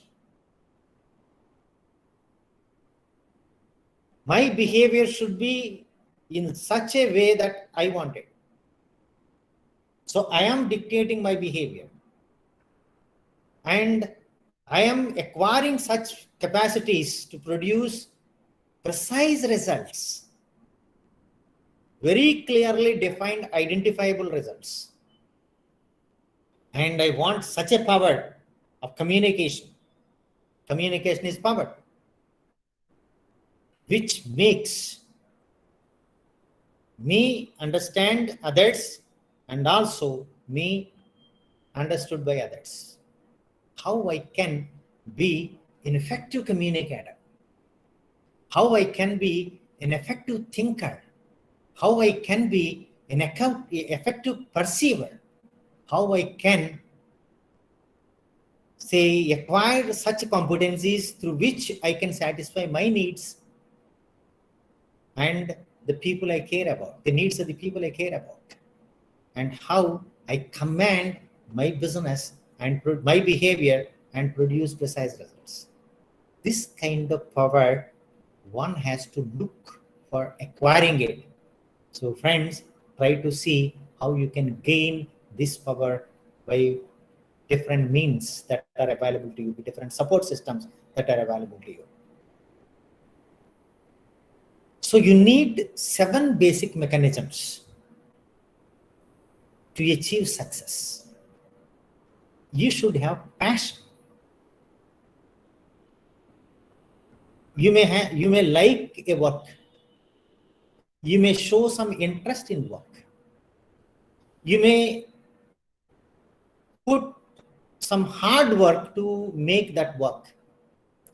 These are all different. Passion is developing affection, love, involvement, commitment towards work. When you are passionate to work, passionate in doing things, you will achieve several times more than what actually the outcomes, physical outcomes of that work. So you can optimize the value from something that you are doing if you are passionate towards it. So when you have chosen a particular work, develop some love, affection towards it. That is the first quality to achieve success. Then look at the kind of belief system I have. Whether my belief system really making me energetic to think positive and to take the resources optimally. These are all depending upon your belief system. Say, this fellow is not correct, this machine will not work, that do, this do. So whatever things that are injected in your mind earlier by earlier experiences or earlier personalities, if you go with that kind of belief system, you can never work on that. You should have positive belief system that I am capable of making things happen. I can do like. And you should have a strategy. You should understand what are the strengths, what are the weaknesses, what are the resources, how I can connect the resources to my strengths and convert and make it a value generated. And you should also know what are values. What is value here? Production is value by hurting so many people and making so many people work for hours together. Is it a value? What is the value? So that clarity, you should have it. Then have the energy to do that. Physical fitness, mental fitness is very important. Bonding power is teamwork. Trust between the people. Respect between the personalities. That is the bonding power. And mastery of communication. As I told you already, you should be very good at communication. So these 7 can drive you to the success. When you are interacting with the people, when you are trying to communicate with the people, so you have to understand the other person also. There you may encounter certain problems like personal conflicts, misinterpretation of the motives of the others, understanding the other person, what he wanted, what he is thinking about it, confusion of why you wanted to talk, why you wanted to initiate discussion, why you wanted to work with him, encoding of the motives. So that person is talking about his interests and other things, but you are unable to understand them, and fail you to recognize interpersonal emotions, how serious that person is on this work, on this issue. If you do not understand and if you say respond as like you are, the other person will misunderstand you. So you have to get out of the personal conflicts. You have to interpret the motives properly. You have to understand the perceptions of the other person. You should be aware of your motives. You should have the understanding of how to decode the motives of the others, how to encode the motives to the others, how I can communicate with them, and what are the emotional connectivity with this work. These are very important understandings that are required when you wanted to communicate with other persons. So, how you can make it out? The ways for effective interpersonal communication: increase self-awareness. We generally don't want to increase our self-awareness. We don't want to test ourselves. Only when you test, you can be knowing what you are. You have to put your test, put to test on many aspects to know what you are. Because we don't know. We don't know our physical system. We don't know our mental system. We don't know what we are capable of doing it. Very few, where we tested, we say that as I can do. Why people do not go for a test? The reason is very simple. Fear of failure. We don't want to be a failure, or other people should not recognize me as a failure candidate. So that is why I try to avoid whenever there is a test, whenever there is an examination. Unless I am forced to do, I don't want to do. Very few people take the initiative and move on. So many times you might have observed in a classroom, the teacher asks somebody to respond. So 90% of the students look this side and that side, or they don't look at all, anybody at all. If you 1, 2, 3, 4, 5, they'll raise the hand, they'll make it. They wanted to test themselves whether their answer is correct or not. The others, they perceive risk. I don't know whether my answer is right or wrong, and I don't want to test it. This is what you call as self-awareness. You have to try as many times as possible to know yourself. Then you can communicate very well to the other person that I am so and so. You should be aware of your feelings, expressions, how they come out, what kind of feelings I have. You have to disclose yourself, your feelings. Disclose your interpersonal motives. Don't go with assumptions. That fellow will understand. Can't he understand? Many of the communication gaps between two individuals generate because of the lack of self-disclosure, particularly in our Indian society, where culture is dominant. Behaviors are assumed. Reactions are assumed and expected. But nobody wants to disclose voluntarily what I am expecting from you, what you have to expect from me, what I can do for you, what I can't do for you. This is what you call as self-disclosure. My dear friends, you have to recognize this and make a habit of it. Clarification of interpersonal motives. You have to check whether what you wanted to convey reached the other person or not in the way that you wanted. That is the quality of an effective communicator. Effective communicator tries to know whether the concept, whether the issue I wanted to communicate to the other person reached in the way that I wanted it or not. So you have to get the feedback, and based on that, you have to clarify it. Increasing accuracy of interpersonal perception. Try to understand the other person in different ways so that you can expect certain outcomes from that person. So these are important dimensions. People will have interpersonal motives.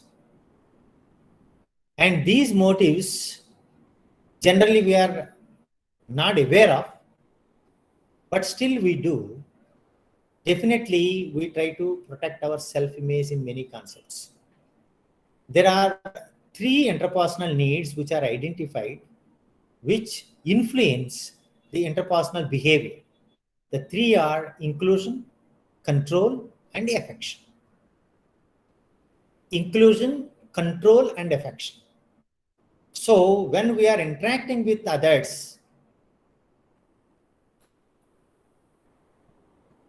we try to decide ourselves how the need for inclusion can be satisfied. You will see in a society 3 types of people. One is under social type, second is over social type, and third is adaptable social type. The under social type people, they try to be aloof.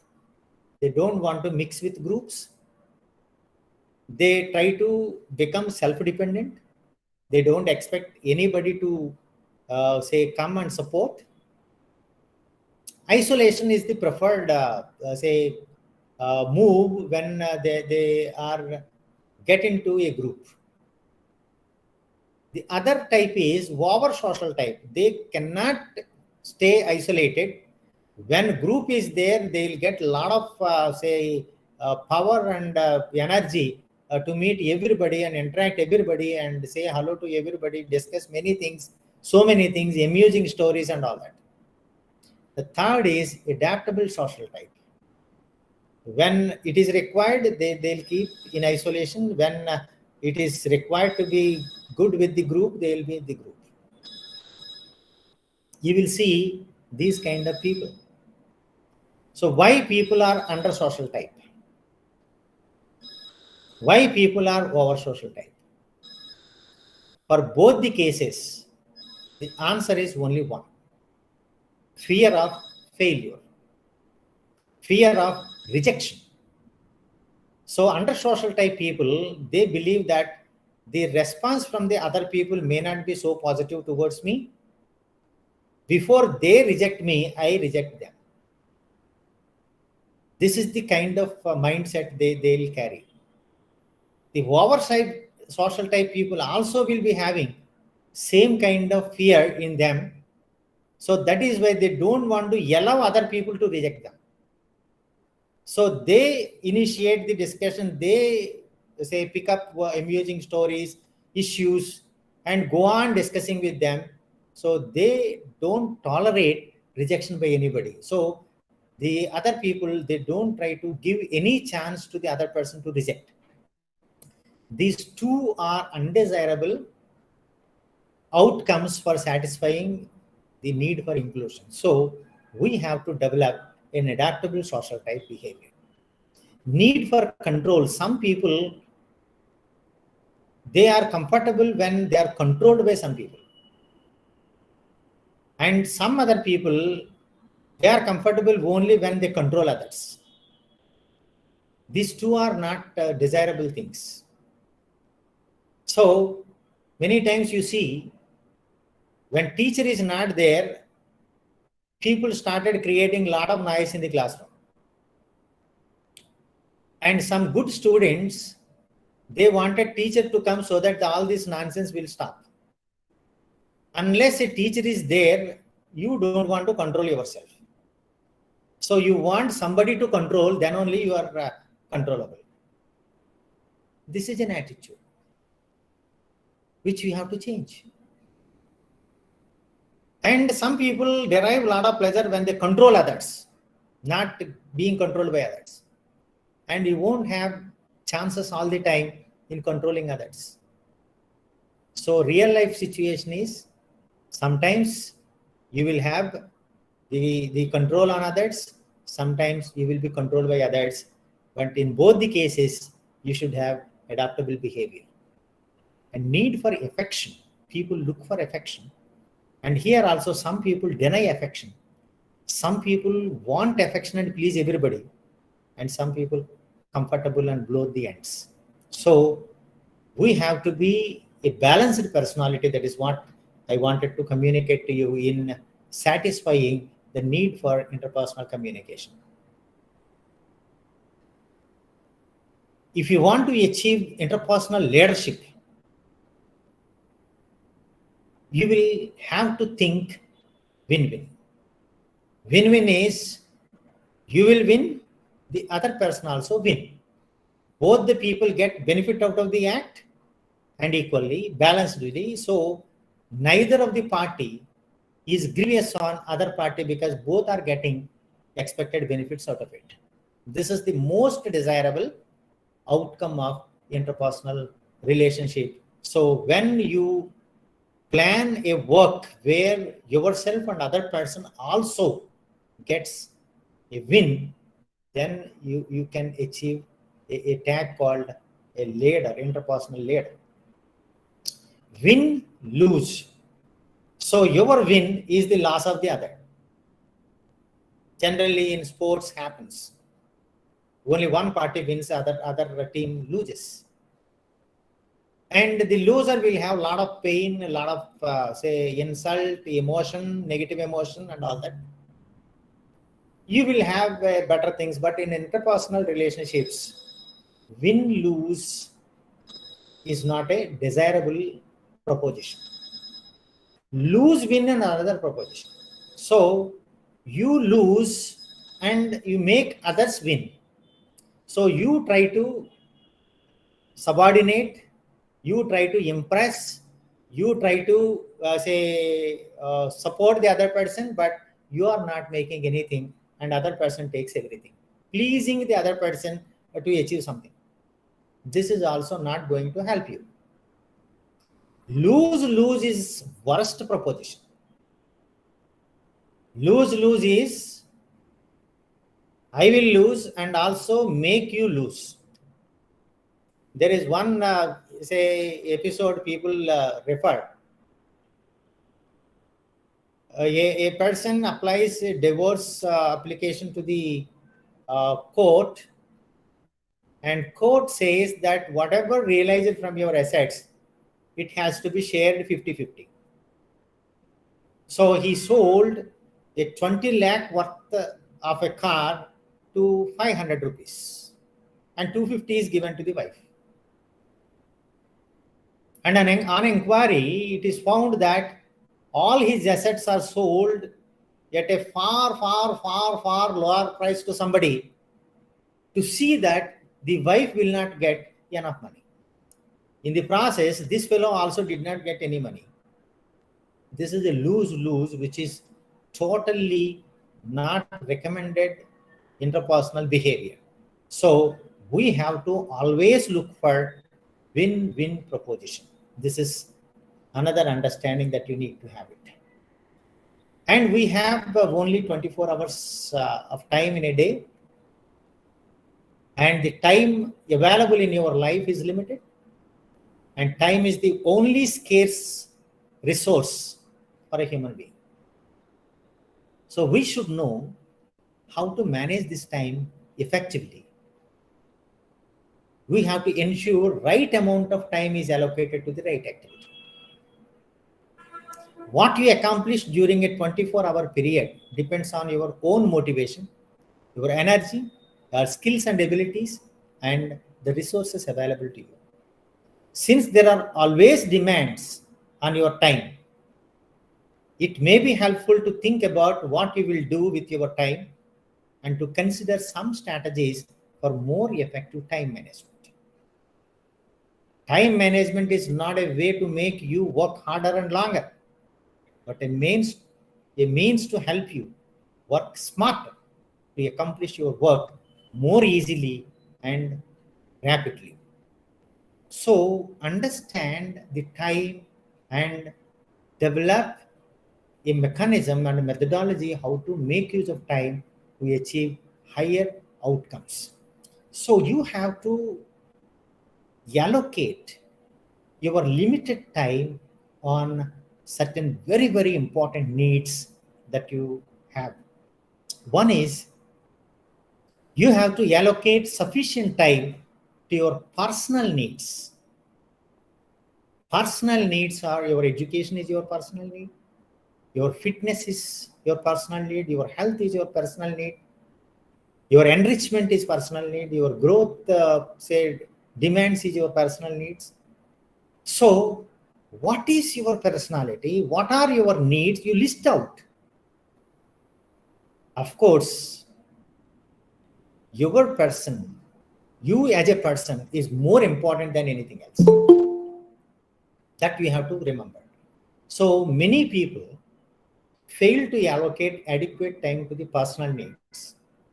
And those who do not do that, they are experiencing a lot of problems in future. And you can see so many examples of it. Those who neglect the personal needs or do not allocate sufficient personal needs for entertainment, for fitness, for the development, they fail in that. So then the second most important priority in your life is your family. You have to allocate sufficient time to meet the family needs. Third is your career, your opportunity, say occupation. You have to allocate required time for your occupation. Of course, the occupation, if it is a job, they demand certain time. And if it is entrepreneurship and self-styled business, you can design your own, say, time allocation to the work. So occupation needs is another one. Then relationship needs. Relationships are the assets that you develop from the society. So you have to allocate some time for relationship needs. And you are a social being, and you have to meet the social needs also.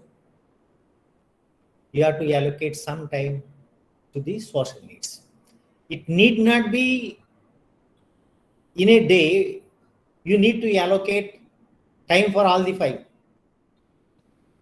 You have to calculate, prioritize, make it, but see that all these needs are properly handled, properly fulfilled. You are not compromising on that. Say if you focus more on your occupation needs, many people do, you will have problems at your family end, you will have problems at your personal end, you will have problems at your relationship end, and you will have problem with social end. If you focus more on relationships, networking and all that, you may have problems with occupation, you may have problems with family, you may have problems with personal needs. Like, so no single area should take most of your time at the cost of the other needs. This is the concept that you have to work out. This is how you have to plan your time and move on. We don't know. Many a time we waste our time. See these things. When we react instead of act, the reaction gives you tension, pressure, anxiety, low level of confidence, and you may not be able to work on. If you pick up the acts, how I can solve the problem, in what way I can move on, instead of struggling with that, you can reduce your wasting. Not thinking far enough ahead. You should make projections for the future. You should visualize what is to be done in future. So if you don't think about it, then you waste your time because you don't know when situation comes in. Inadequate preparation. Procrastination is delaying things, postponing things. Excessive attention to unimportant details, which are in management also we say, you should not go for last digit accuracy because your decisions are not going to get influenced with that. So don't waste your time in, say, finding the most accurate figure that is required. That is not required for many decisions. So then excessive attention should not be there on that. Reluctance to ask for help. This is also one serious psychological problem. So you have to take help from others and become helpful, to do help to the others. Failure to understand what needs to be done. If you do not know how to diagnose a problem, how to find alternatives to the problem, how to pick up the right alternative to the problem, so you should have decision-making skills. So right quality decision-making skills, then you can avoid the wastage of time. Uncertainty about expectations. So what really I wanted to achieve, what should be the outcome? If you have uncertainty, then you cannot do things in the right platform. Overcommitment, if you take more than what you can, you can't fulfill it, you will waste a lot of time. Indecisiveness, you understand. Poor organization of the things. And when you rush to the problem, then you don't have clear understanding of the problem, what to do, where to start, you will waste a lot of time. So if you avoid all these things, you can become an effective time user. One of the most respected personalities in management, people call his father of modern management, Peter F. Drucker. He said, make sure you know where your time goes. That means you have to do a post-mortem analysis that how I spend my time yesterday, day before yesterday, 1 week back, 1 month back, 1 year back. Then you will be understanding which is yielding results, which is not yielding results, which is yielding positive results, which is not yielding positive results, or which is yielding negative results also you will be knowing. Don't depend on memory. Keep a time log. Putting something on paper is always recommended, but don't say depend on memory. See that your time is spent as per your priorities or your core responsibilities. This is a management of your time. Good time managers, planning is the key function, but research shows that less than 5% of time goes on planning. So you have to plan. Every day in the beginning, you have to plan how I am going to make use of my time. Pareto principle also you have to know. 20% of your time will produce 80% of your product output. Can you afford not to manage at least that 20%? So, time managers, if not 100%, we try to see at least 20% on the most important aspects so that you can produce 80% of your output. In the process of habituating better use of time, sometimes you become 100% best. Work expands to fill the time available for it. Beware. It is a wonderful statement. If you go on working, that go on expanding because you have time. One has to know how to close a work. Closure is an important aspect. You should know where to close, when to close, how to close, and at what level the issue to be closed. Then you can move on to the another work. That is how you can shift your time from one to another. So this is the matrix you can follow. Urgent and important should be given first priority. Not urgent but important should be given second priority. Not urgent, not important should be given third priority. I'm sorry. Urgent and not important should be given third priority. And not urgent, not important should be given fourth priority. So in this way, you can reorganize your works, understanding the urgency and importance. This is the urgency and importance matrix. I told you procrastination, it is delaying the work, postponing the work. So it is a thief of time. It takes a lot of time of you. It is a negative habit. Words like later, not now, that comes in the procrastination. So this is a dangerous habit, people have it. Some people have another habit. They take the work of the others, they indulge into it, they wanted to please or take shift of the responsibility of doing work. They are called monkey on the shoulder. So you have to know how to say no to the others when you want to know, when you want to say no. So don't say yes when you want to say no. Don't say yes when it is not good for you. So saying no politely to the others is itself an art in your life. So learn the art of communicating no to the others. Don't take others' work and say drown into it. You can never come out of it. So this is another philosophy. I wanted to quickly introduce one book which impressed me a lot, very small book written by Ken Blanchard and Spencer Johnson. This is called The 1 Minute Manager. These people say that there are two types of managers, tough manager and nice manager. Tough manager is autocratic, hard-nosed, realistic, profit-minded, autocratic manager. Nice manager is a democratic, participative, supportive, considerate, humanistic. Now the question is, what is your choice? In what kind of manager you, manager of life? You can visualize yourself as a manager. You are managing your activities, you are managing your resources, you are managing your relationships. So, do you want an autocratic type of personality? A hard-nosed, realistic, and in every activity there must be profit?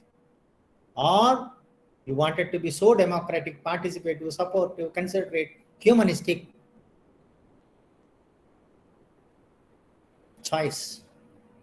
But these two others say that one should have both the factors. We want people, we want profit. Both of them are important. People are important, results are also equally important. So effective managers manage themselves and the people they work with. People who feel good about themselves produce good results. This is a most important statement. We should feel good about ourselves. We should respect our thoughts, our processes. Then you can produce good result. So if you have doubts, if you have guilty, if you have ill feeling, you can never have good result. People say when I am successful, I am happy. But the research proved that when people are happy, they are successful. Again, remember this, understand the message between the lines. General statement is that when I am successful, I am happy. But the truth is, when people are happy, they are successful. There are only two outcomes in work, successful, not so successful. No one is a failure.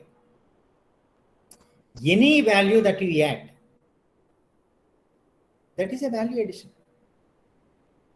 Say, you have to answer 5 questions in an examination. You could answer only 1, and your results are shown that you are placed under failure, but you are not a failure. You have done 1/5 of thing that you have achieved it. You have achieved 1/5 of the task. And next time we will go for 2/5, 3/5, 4/5, and the total 100. So it is a step-by-step success ladder. You are getting it, and branding of success comes only when you cross a particular level. But that doesn't mean you are a failure in the beginning. So we have to keep failure concept from our minds. We are progressively successful, and we wanted to achieve such level of success which the society and others recognize, which meets my expectations, like that. Helping people feel good about themselves is the key to getting more done. You have to help people feel good about themselves. Then you can get the best things out of them. So these people, 1 Minute Manager, suggests 3 secrets.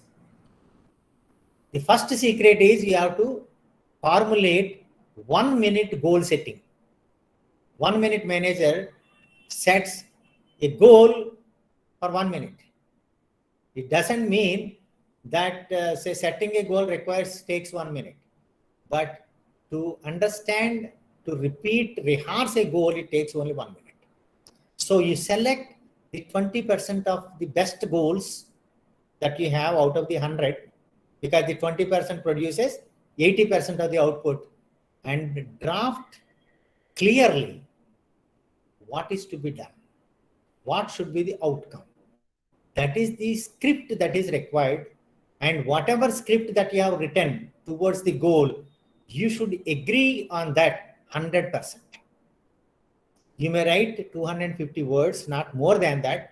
So goal rating should be very brief, very clear, pointed, and it should take only 1 minute to go through totally every day. This is the first thing the authors advised. If you have such goal, you will be successful. These are all benefits I don't want to make. Second secret is 1 minute pricing. Catch people doing something right. Whenever people are doing right, go to them and appreciate them, praise them, tell them how happy you are because of their achievements. Look straight in the eye and tell precisely what right they have done and what makes you happy out of it. So that keeps the people got motivated, encouraged, recognized, and they get double motivation to work better. The third secret is 1 minute reprimand. Not all the times things happen whatever that is expected. Mistakes do happen. People do commit mistakes. Everyone commit mistakes. But when such mistakes are done, when you have observed it, immediately go to them and say that this is a mistake that you have done. And this is how it has to be done. What went wrong? How you could able to make this mistake? Personally, with a personal touch, you have to make it. So don't attack, don't bombard, don't say that it is over and you are fired.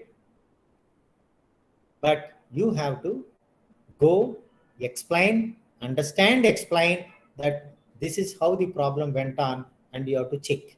Again, you have to remind that how competent you are, how you can make better results, and also if the same is repeated, then it is not welcome. So these three, if you make it in your life, in your job, in your activity, then you will become successful managers of yourself. So understanding all these things makes you to have positive attitude, makes you to become positively motivated towards the society, towards yourself. So self-actualization is very, very important. Self-actualization is setting a pious goal for yourself and realizing yourself that reaching that goal. You need not go to Himalayas and do something. You can be in the midst of the people, and you have to do in the midst of the people for yourself and for the others. So thank you very much. And now it is open for discussion.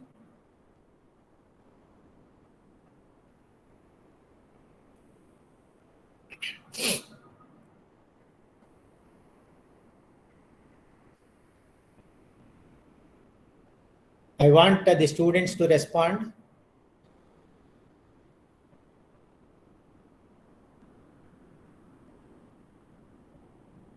If you have questions, it is okay. If you don't have questions, try to speak about the session. What are your takeaways out of this session? What are your values that you have received? What is the understanding you got it?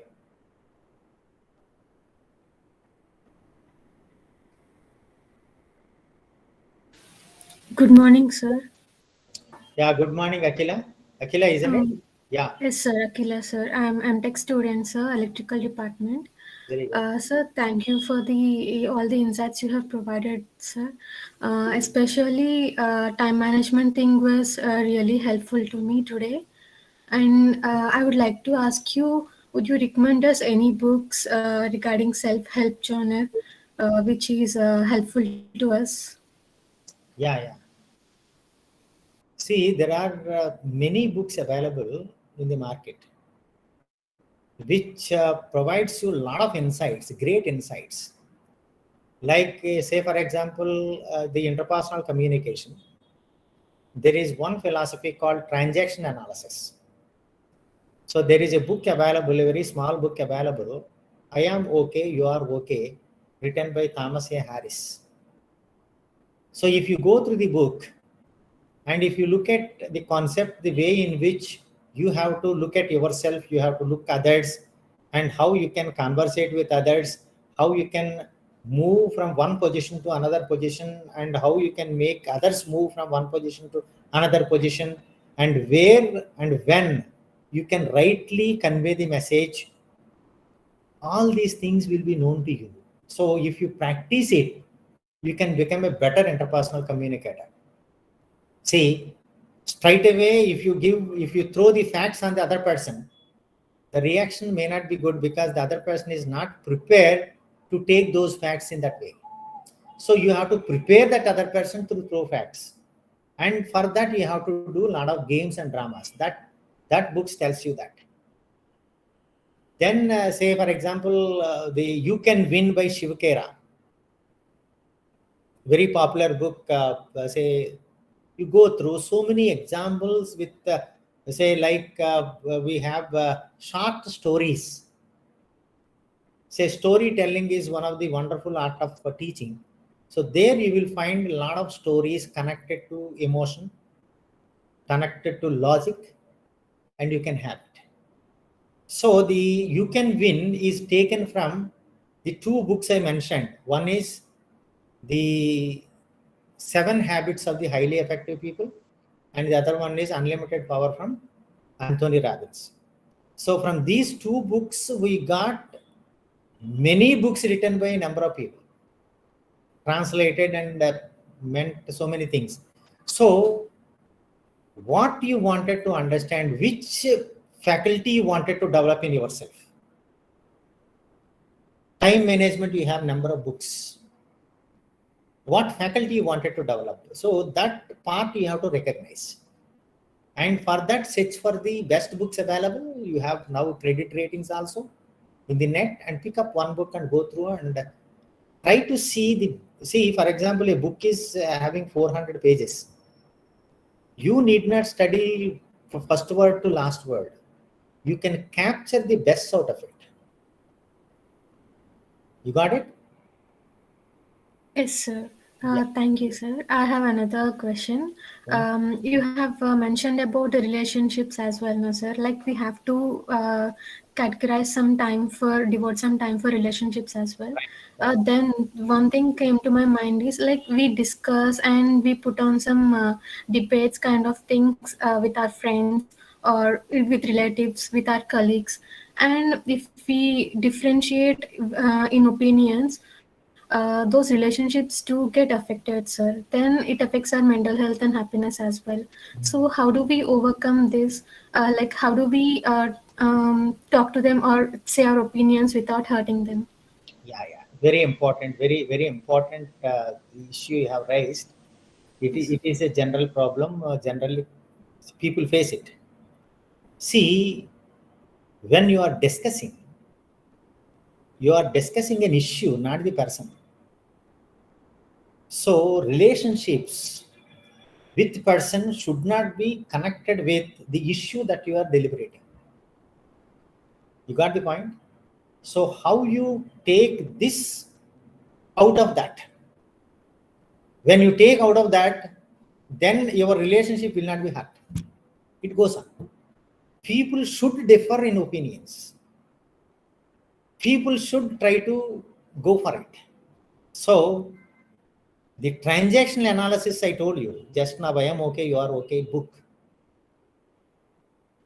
If you follow that book, you can never have this kind of problem. That is one. And the proactive example I gave you, if you use the choice of your response, you can never get into this problem. So 3 things. One is separating the person with the issue. Second is how to transact with the other person, if you know it. Third is how to decide my response to the kind of stimulation. Stimulation is comment or argument, something that is coming out. What I have to respond. These three, if you work out, yes, your problem is out. Thank you so much, sir. I will definitely check that book. I'll read, sir. Thank you, sir. Yeah. Nice. Any other? Good morning, sir. Myself, P. Vamsi Krishna, sir. Yes. Sir, how we see a problem and about our good habits, especially, sir, we only know about time management, sir. In that, you have given us time allocation and time awareness, time tracking, all these points, sir. Very nice, sir. And each and every point has its own significance, sir. And with your 25 to 35 years of experience, if we practice these, can put us ahead of 10 to 15 years, sir. Certainly. And in few days, we are entering to in New Year, sir. Yeah. Okay. Everyone will take some new resolutions. If we consider this, this will change our life, sir. Thank you for giving us an opportunity to learn these things, sir. Thank you, Vamsi Krishna. And one more request, sir. Can you share this PPT? Yeah. Sir, can you share this PPT with our coordinators, sir? Certainly. I think they are with these PPTs with so them. that it will be helpful for us, sir. Yeah. It is with them. And if Yes, they are sir. not having it, I'll definitely give. Yes, sir. Okay. Any other Yes, sir. quickly? Another 3 minutes are there. Thank you, sir. Thank you, Vamsi Krishna.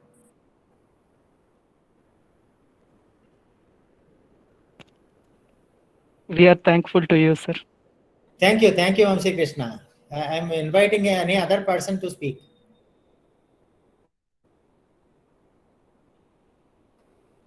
Some names are visible here. Manogna, Masapalli, Manogna, Sirinaidu,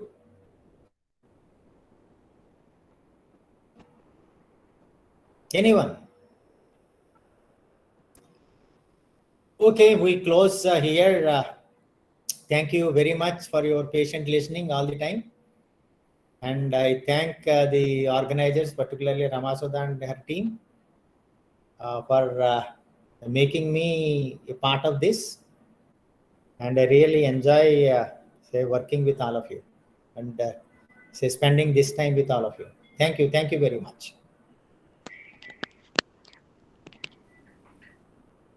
Sir, I am hereby give vote of thanks, sir. Yeah, go ahead, Vamsi Krishna.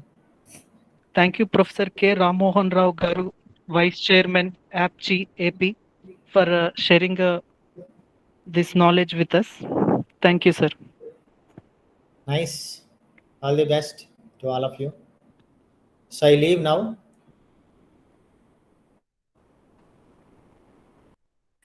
Yes, sir. Thank you, sir. Participants, the next session will start at 12 p.m.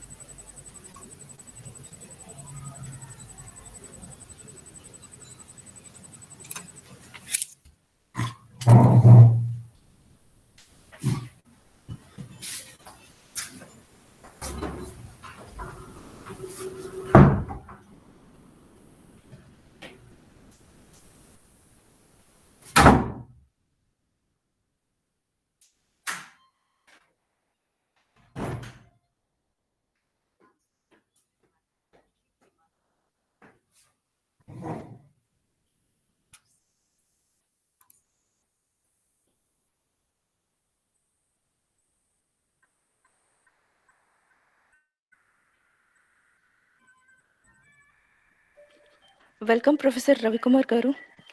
Good morning, ma'am. Sir, the previous session just ended. I request you to please stay online for 2 more minutes. The please, participants will be joining. It's okay. Okay, sir. Thank you.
I welcome all the participants to the second session on discovering self-leveraging for growth and development by Professor R. Ravikumar Garu. Before starting the session, I'd like to give a brief note on Professor R. Ravikumar Garu. Till recently, Dr. Kumar has been a tenured professor in organizational behavior at IIM Bangalore. He holds a master's degree in psychology and parapsychology and a doctoral degree in organizational behavior, both from Andhra University. Prior to his joining IIMB in 1986, Dr. Kumar was associated with Andhra University, Osmania University, Berhampur University, Government of India's Center of Excellence by UNIDO. Dr. Kumar has over 40 years of teaching, training, consulting, and research experience in the fields of organizational behavior and human resource management, in addition to wide-ranging academic administration.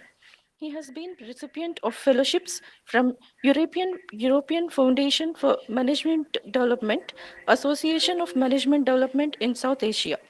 Dr. Kumar served as a visiting professor in ESAID, Barcelona, Spain, and Department of Management, Sultan Qaboos University, Muscat, Oman. His research articles have appeared in national and international journals and were shared in several conferences and seminars. His collaborative research has been published as a book in Shaping Business Leaders, What B Schools Don't Do, Sage 2008. Another co-authored book was Organizational Growth and Success, a case research study. Consistently over the years and across institutions, he has been rated as an effective teacher and a trainer by thousands of students at graduate, postgraduate, and doctoral levels and corporate executives. Dr. Kumar has developed several teaching materials that include broadcast quality management, educational films in video format. Dr. Kumar held consulting assignments with many government institutions, public and private sector organizations, and multinational companies. Dr. Kumar has been on several journals, editorial boards that include International Journal of Leadership Education, UK, and holds membership with American Psychological Association and Academy of Management, USA. He is currently researching on strategic institution building, transferable leadership, management on the edge, and organizational transformation. On 31st May 2019, due to superannuation, Dr. Kumar demitted his office at IIM Bangalore. Currently, he holds office of Honorary Professor at School of Management Studies, University of Hyderabad. Some of the important uh, achievements of Sir are, at a young age, he became the member of several apex decision-making and policy formulating bodies, like Board of Governors, Advisory Board, General Council of many national level institutions that include IIM Bangalore 1997. He developing digital format educational movies for teaching themes in organizational behavior employing video. He is the first academician to be featured on BBC for the work done on gender diversity in 1999. And he's the first academician from IIM community to be a part of apex body of AICTE MHRT GOI 2007. He is an expert member in psychology UPSC Reforms Committee in 2001. He is a longitudinal research along with others on MBA students from IIMs and other prominent institutions across the country that has resulted in publication by SAGE, Developing Business Leaders, What B Schools Do Not Teach by SAGE India 2008. He has done a case research on power trading corporation, resulting in a book, Organizational Growth and Success, which has been released by then Cabinet Minister of Power, Government of India. This unpriced book is being used at many business schools across India as well as abroad, 2009, with a shared copyright to use any part of it for classroom discussions. He is the first among IIM professors to teach MBA students at Andhra University, Visakhapatnam from 2018. He is the first among IIM professors to become honorary professor at School of Management Studies at Central University, University of Hyderabad. Sir, I request you to start the session. Thank you. I hope I am audible and visible. Yes, sir. Now, just tell me the students of which program here? Students from different communities, sir, from engineering, from management, Okay. MTech students, as well as BSc students. And all the people who are attending this session are students, right? Yes, sir, all the students. Okay. Many researchers. Sorry? Research students. No, there are some research students, right? Yes, sir. Yes, sir. Okay. Now, how many of the students, I want you to know, how many of them are using their mobile phone? Many are using mobile phones, No, sir. the reason I asked you, please understand. Yes, sir. Please understand. Yes, the sir. reason I asked you is, first thing is I don't have any PowerPoint presentation. Okay. So there could be a connectivity problem. Yes, sir. There could be a network issue. So what I would request all the students who are using mobile phone is to, if you're able to listen to me, that's more than enough. You don't have to see me. Is that clear? Is that not clear? Excuse me? Yes, sir. No, somebody has to respond. Yeah. What I'm saying is, I don't have to be visible. In a low bandwidth, I can be easily audible. So those of you who are using mobile phone can disable themselves in such a way that even though it's a low network or a poor network, they can still listen to me. Is that clear? Yes, sir. Okay, fine. I got a message. Somebody says, okay, now I have to tell you two things. The reason I'm not using PowerPoint presentation is this. Many people they log in using a mobile phone. The minute you use anything visual, when the network is poor, you won't be able to benefit from it. That is the reason I'm not using PowerPoint presentation. First. Second thing is, Dr. Ramono took a session before me as a part of the inauguration, wherein he did talk about self-exploration and self-motivation. Okay? Now, I will link my session with this session as we progress. My session is on discovering self to leverage for growth and development.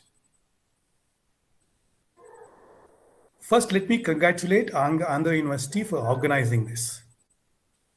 Andhra University, the university where I have studied. So, I've been known to oblige Andhra University, say yes, because I see this as an opportunity to add value to whatever Andhra University is doing it. Okay? Now, how many of you have a pen and paper with you? Or all of you are only in a listening mood?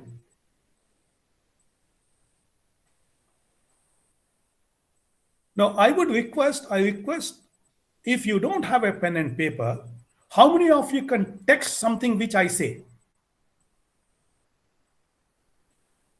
If I ask a question, will you be able to write an answer? If not write an answer, text using a word text. If you can't do if most of you cannot do that, you should be able to at least answer to my question mentally. But you have to be honest. Is that clear? Is that not clear?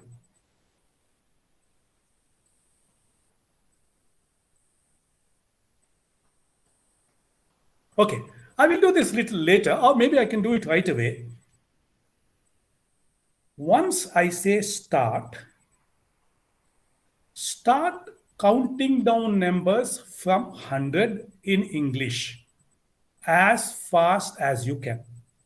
Is the task clear? Once I say start counting down numbers from 100 in English as fast as you can silently. So there are 4 components of this exercise. One is you have to count down numbers from 100, not count up, count down. 100, 99, 98, 97, 96, 95, 94, like that. In English, in no other language. No, somebody joined now. This is the problem.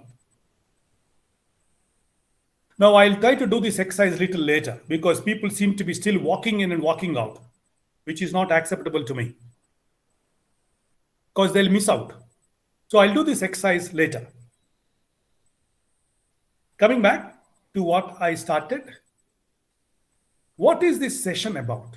This session is, in a simple words, I don't know how many of you have seen recently a film called Most Eligible Bachelor. That film's theme is exactly similar to my theme now. Discovering self. It does not talk about growth and development. Okay? Now, what do you mean by this? How do you understand? It's nothing philosophical. It is nothing philosophical. If you look at people who are better than rest of them, it goes without saying that they know more about themselves. So the first important aspect is, how do I know information about myself? The second one is, after knowing myself, how can I leverage my knowledge about myself for growth and development? This is the theme of my session. Now I'll try my best to make it as simple and as possible. Now, what do you do when you want to know about yourself? How can you know about yourself? There are two ways of doing it. One is called introspection. You try to discover yourself using all your energies. The second one is you interact with others. So there are two methods of discovering self. One is introspection. Second one is interaction. For example, if you want to know what you like and what you don't like, you can do that by looking into yourself. That's introspection. Suppose I want to know whether I'm making myself clear or not. Either I can listen to myself or I can ask others who are listening to me. So the first aspect is to discover self. There are two paths. The first path is looking into yourself. Second one is take the benefit of others, and through interactions you have with them, you can get something out of it. Now, how do we understand what is this self? Let me give you a couple of quick examples.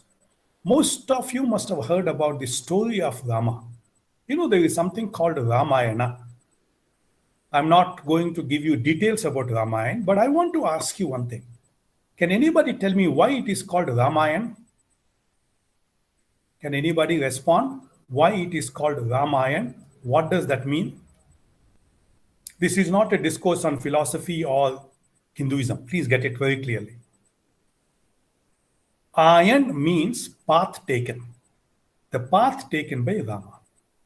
So in Ramayana, the hero is Rama. One day, Rama wanted to know about himself.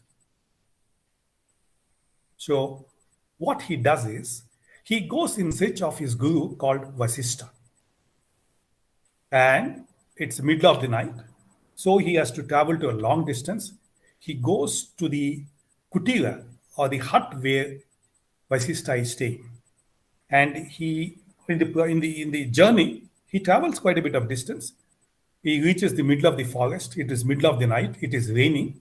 So Rama knocks at the door of the hermitage. Middle of the night, what do you expect anybody to do, including the so-called scholar? He's sleeping.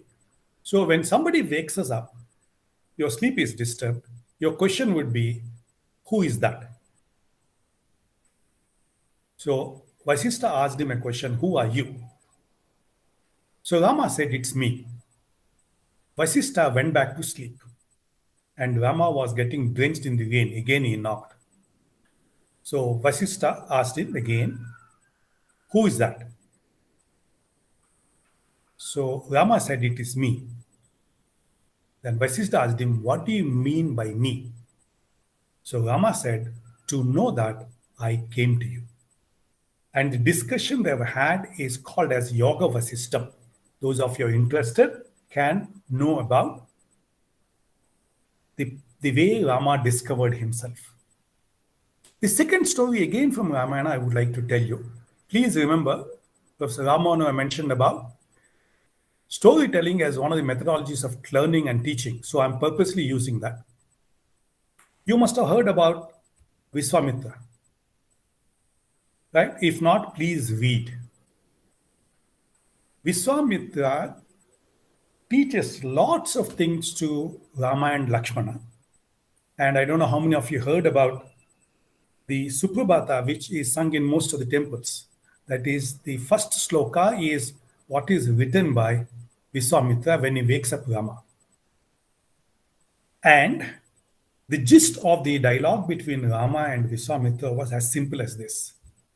Viswamitra says that In my process of understanding myself, discovering myself, I have discovered it is very, very difficult to conquer one's own self.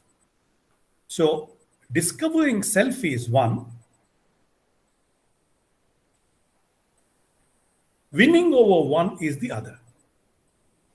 The third aspect I would like to tell you is from Mahabharata. The gist of Gita is I should know my dharma. I should follow what is my duty. There is a sloka called Swadharme Nidhanam. Those of you interested can do this.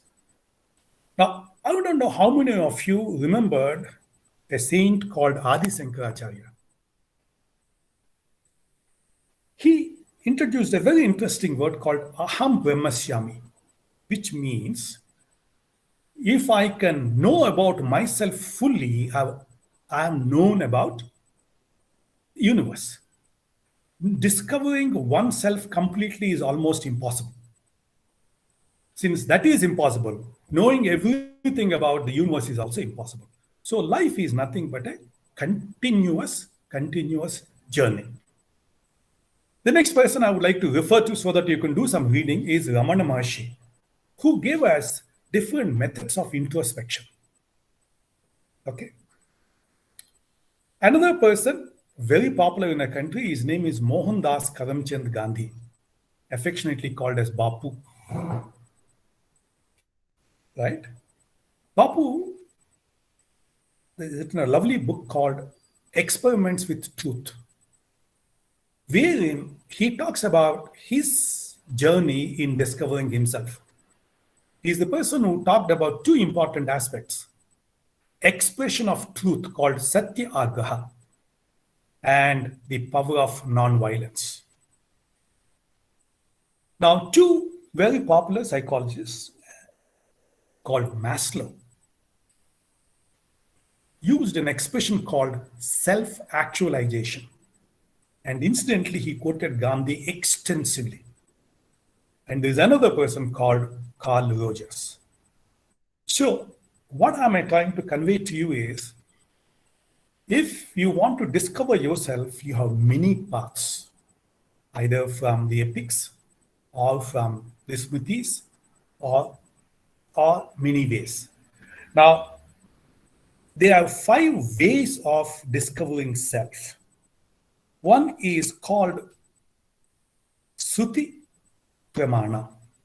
That means whatever is written in the ancient scriptures, if you can understand the so-called Vedas, you can discover yourself much better. It will help you to discover yourself. So that is the first Pramana. The second Pramana is what is called Smriti Pramana. Smriti is nothing but books written distilling the wisdom from the Vedas. The third one is Purana Pramana or Itihasa Pramana. What is the stories like Ramayana and Mahabharata tells us? So you can learn about yourself by reading the scriptures. If that's not possible for some reason, you can learn about yourself from your teacher. The job of a teacher is not to teach a subject, but help the student discover himself or herself. The last one is choose a path for yourself. That is what we are saying, that self-chosen path to understand. Now, what do you mean by discovering? Discovering is not invention. Please understand.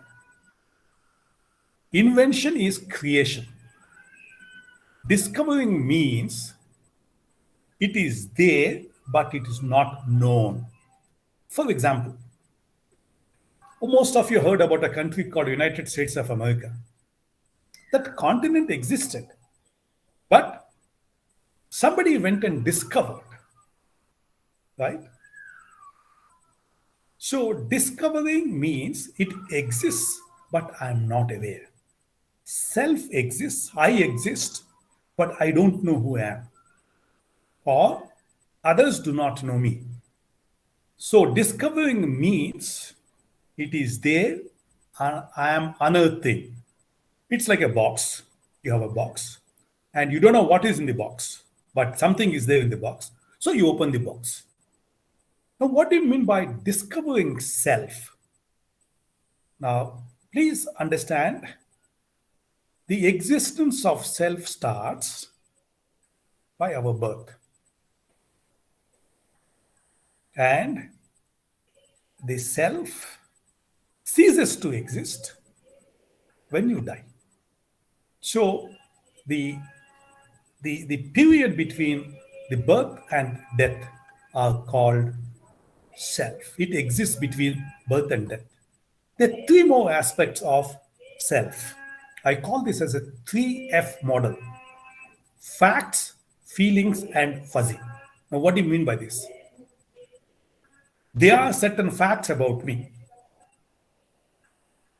right? That, for example, I'm alive. It's a fact that I worked at IIM Bangalore. It's a fact that I studied at Andhra University, right? So there are something which are ready for scrutiny. One way of doing is you can test for its existence. That's why it's called facts. Feelings are different from facts. Feelings is what do you think of that fact?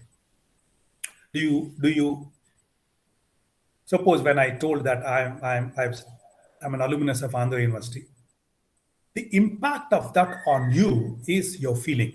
For example, you might feel elated that Professor Ravi Kumar is also from the same university. So that's a feeling, right?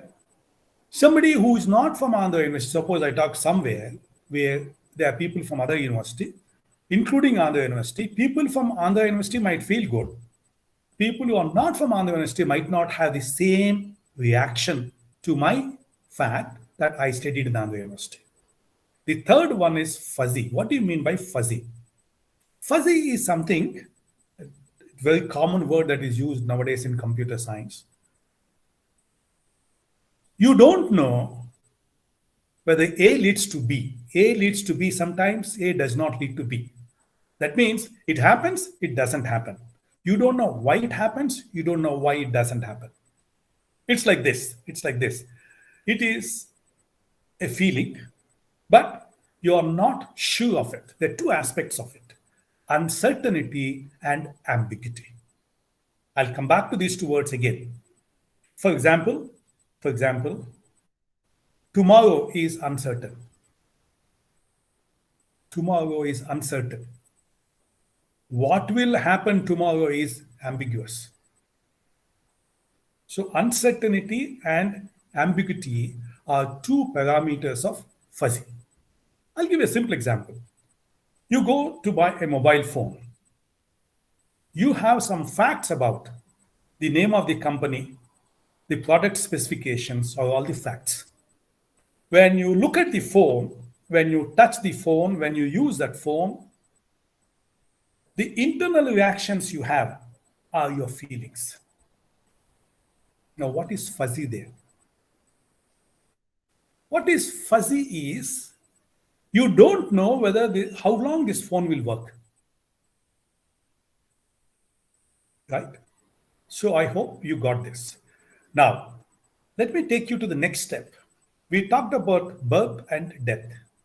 When we take birth, the evidence that we are born is what is called a birth cry. The first learning that we get in our life is when you are disconnected from your parent who has given you birth, your mother. Because of the pain and you're disconnected by cutting the umbilical cord, you start breathing. So this is called a birth cry, right? And if you don't cry, it's a big emergency for the gynecologist who is performing the delivery. Now, when we talk about deaths, there are three kinds of deaths. First two deaths are known as medical deaths. The third one is called psychological death. First, let me talk about the medical death. There is something called your heart stops functioning.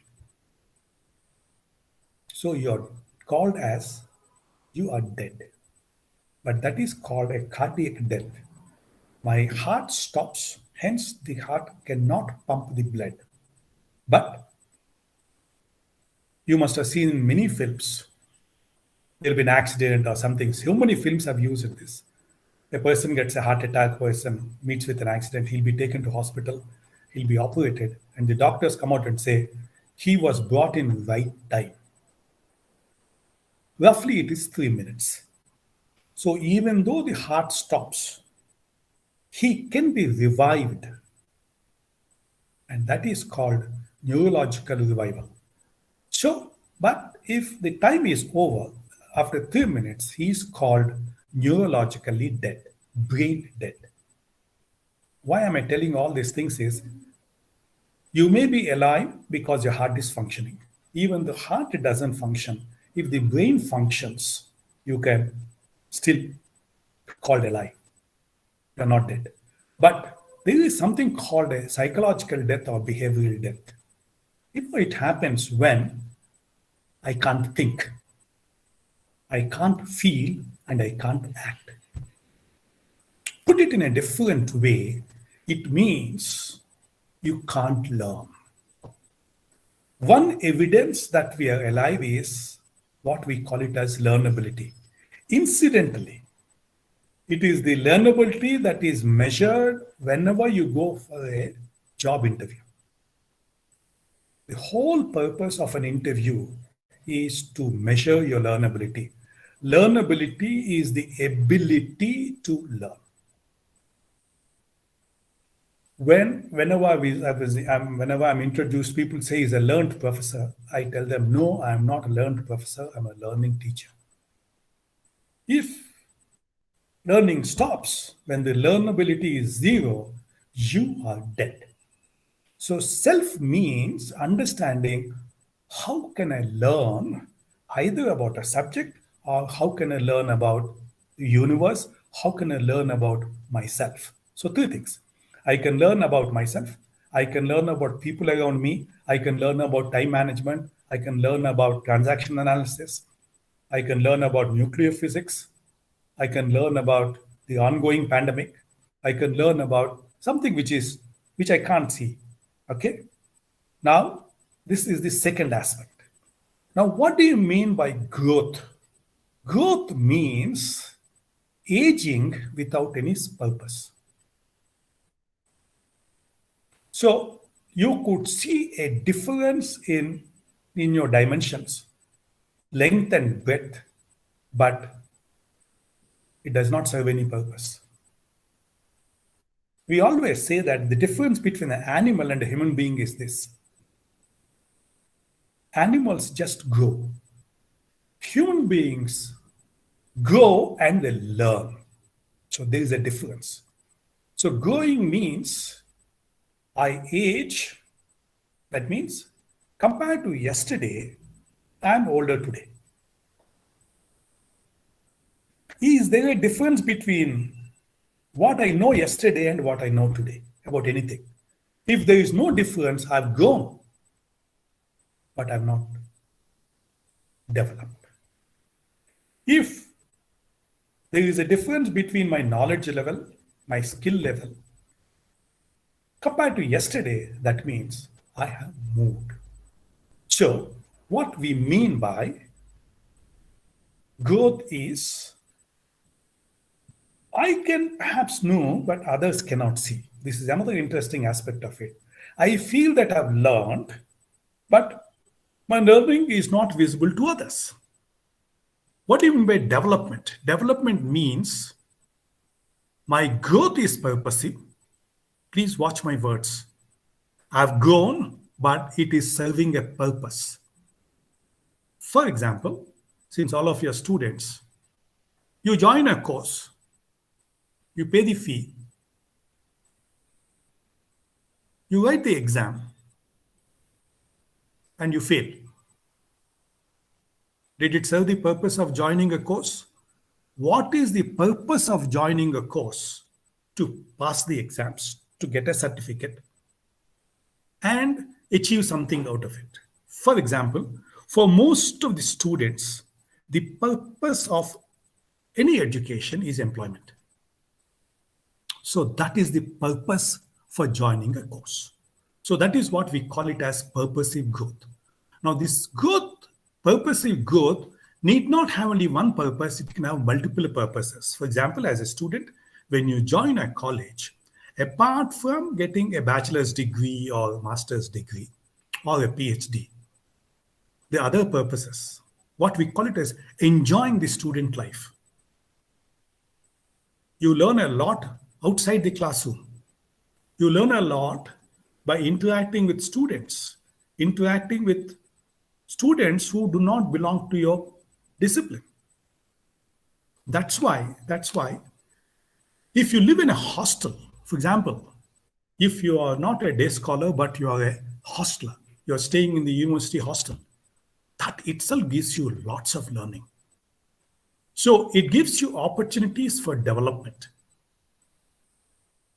In other words, development means my purpose is not anymore static, it is dynamic. That means if I learn something, okay, I learned that, but that leads to learning something new. This is what happens and what we call this as social learning. You learn not just from one person. For example, most of the students think they can learn only from a teacher. No. You may grow, but you may not develop. Today, you have multiple sources of learning. Now, in earlier days, our source, when I was a student perhaps, we had only very few sources of learning. Let me explain what were the sources of learning. One is a teacher. If I want to learn, when I was doing my master's in psychology and parapsychology, my source of learning is what the teacher teaches me in the class. I had another source called library. The other source of learning is by doing a project. So I had more than one source of learning, in addition to my classmates and my seniors being a source of learning. Now, today, you have multiple sources of learning. What do you mean by multiple sources? One, you can learn from your teacher. Second, you can learn from physically going to library. You can learn from your classmates because you can learn from the experience. There are so many sources of learning. For example, you have a large repertoire of digital sources. For example, Google Guru. Google has become a guru, a teacher for most of us. If you have a doubt, just ask that question using Google browser. Google search engine. You will get answers. Suppose you want to know who is the first Prime Minister of India. Earlier, the source was either your teacher, or you have to go to library and refer to books, or you have to ask somebody else. Now you don't have to do any one of them. Just do a click and your knowledge is there. Suppose you want to know something about time management. Well, you can ask a teacher. You ask somebody. Some students have asked in the earlier session to ask a question to Professor Raman Rao. He suggested some books. Second, that's one source. The most envious source that you have is the internet. You ask a question in Google, who is the first Prime Minister of India? You get an answer. Now, there are multiple sources of learning, as I told you. So one source is teacher. Other source is library. There are other sources. Like I told you, you can learn about by watching films. You can watch, your YouTube can be a fantastic teacher. I don't know how many of you know, there is something called digital source of learning. Those of you who are interested in knowing, Government of India has a huge repertoire of video films made by Indian professors. Right? IITs, IIMs are part of that. So you have multiple sources of. Now, development means how do I leverage, how do I make use of the knowledge I gain, the skills I have learned, and my behavior. I hope this is clear. Put it in a different way. You know something. How are you making use of what do you know? So understand, knowledge is different from a skill, is different from a behavior. Now, we always say that an educated person has knowledge, right? An engineering student will have the knowledge of engineering, which will lead to the development of his capability to do certain things. And that's what we call it a skill. For example, there's a student who studied mechanical engineering. He knows the mechanism of a scooter. Let's presume. A person who was not studied, who didn't have access to the knowledge, he might not have that. But please remember, you can have skill without knowledge. You may have knowledge, you may not have skill. You may have both, but you might not have the relevant behavior. Let me give you a simple example. Suppose you're going with your friends in a car, and there is somebody who has done PhD in automobile engineering in internal combustion engines. That means how the automobiles work. And the vehicle stops. He might have the knowledge, but can he make the car start? The answer will be no. So then what do? You end up taking this to a mechanic. Mechanic might have the skill, but the skill is not from his knowledge. He might have studied engineering, but he knows how to identify a problem and how to solve the problem. But that is not knowledge that he got by going to engineering college. He has learned it from his teacher, his Guruji, his Ustad. Now, what do you mean? When you have knowledge, when you have skill, it can impact your behavior. Now, that's why we say, if you go to college, if you go to university, you develop knowledge, you develop skill, and these two will impact you in your day-to-day behavior. For example, an educated person behaves less rudely than an uneducated person. An educated person will have more discipline. He'll be showing more sophistication in his behavior. For example, you're standing at a bus stop. You have to get into the bus. Okay? Now, let us presume there's a person who is not educated. He will try to push and get into the bus because his purpose is to get into the bus. Now, a person who is educated will try to get into the bus without pushing others. Now, if you have the knowledge, if you have the position, you might say that let us stand in a queue. So, knowledge might merely remain as a knowledge. It does not serve any purpose then. Knowledge leads to a skill, fine, or the basis for the skill need not be the typical knowledge. You can have what is called tacit knowledge.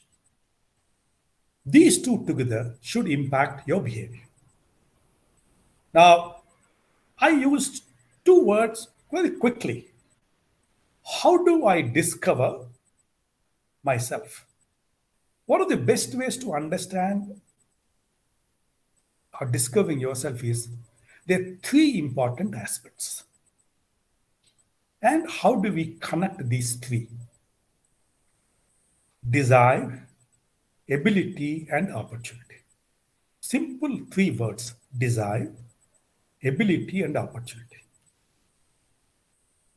And they're highly connected. Let me explain. The job of a teacher is to kindle a desire to learn. Kindle a desire to learn. several teachers are known to make you hungry to learn. For example, as a student, when you sit through in a class, if it is boring, your desire to learn will go down. So that's why we say that his teacher is very knowledgeable, but the way he taught, I lost interest. So the first important thing is desire. If you have a strong desire to learn, you will develop the ability to learn, which I called it as learnability. Let's presume I want to go to, I have a strong desire, to go to America. What do?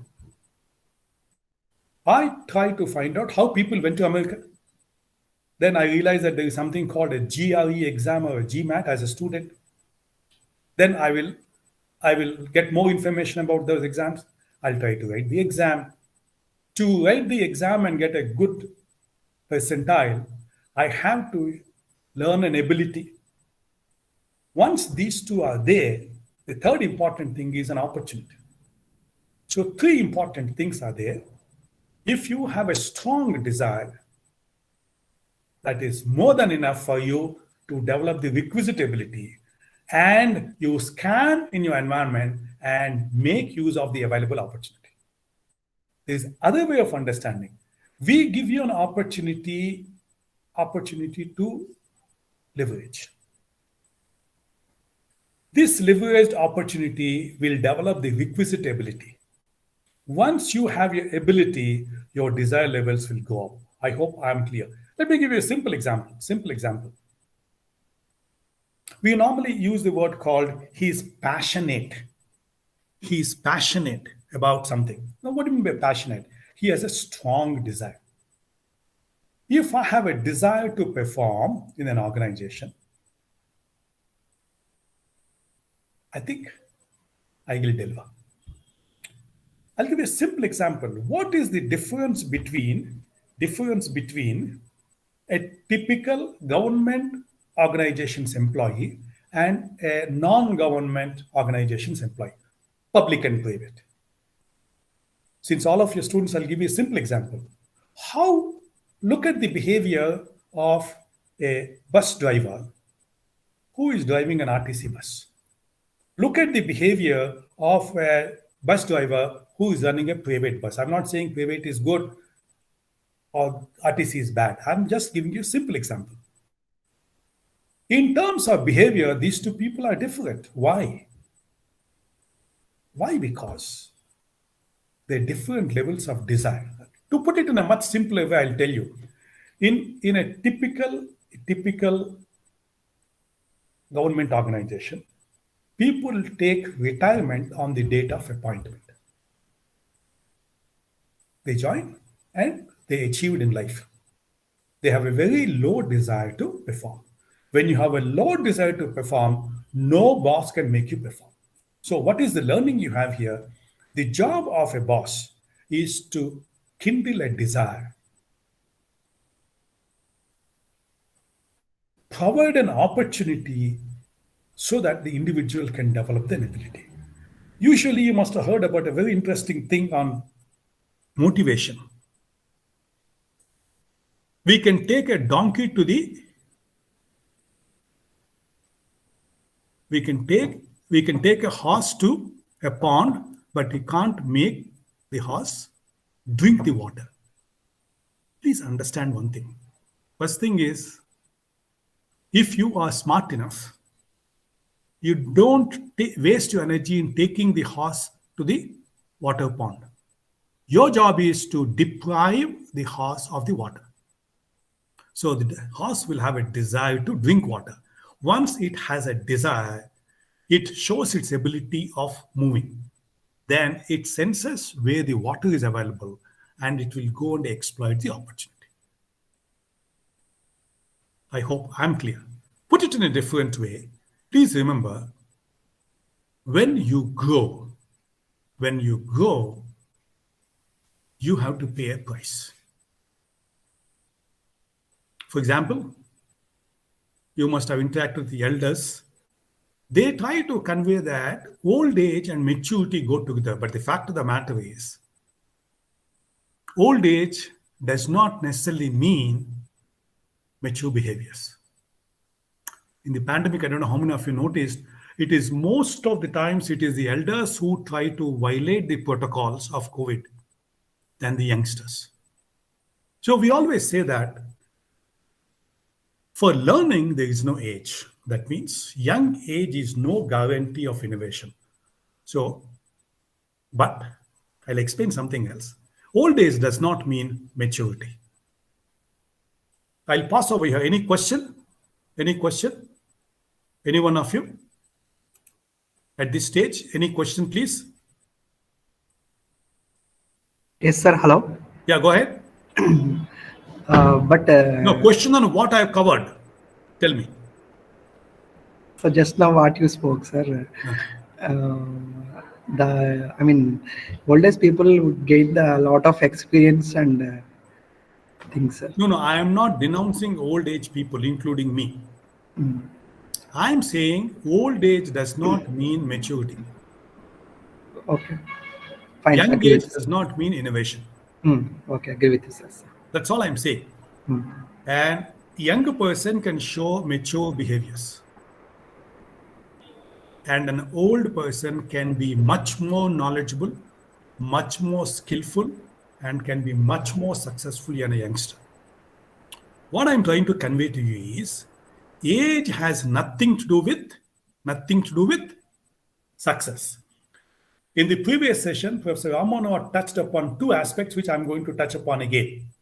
I'm just building a ground. Please remember, everything in life has a price and a price. Now, what is a price? Price is something where you can't do certain things. What is a price? Price is what you get. So you're forced to give up certain things, and by doing that you get something.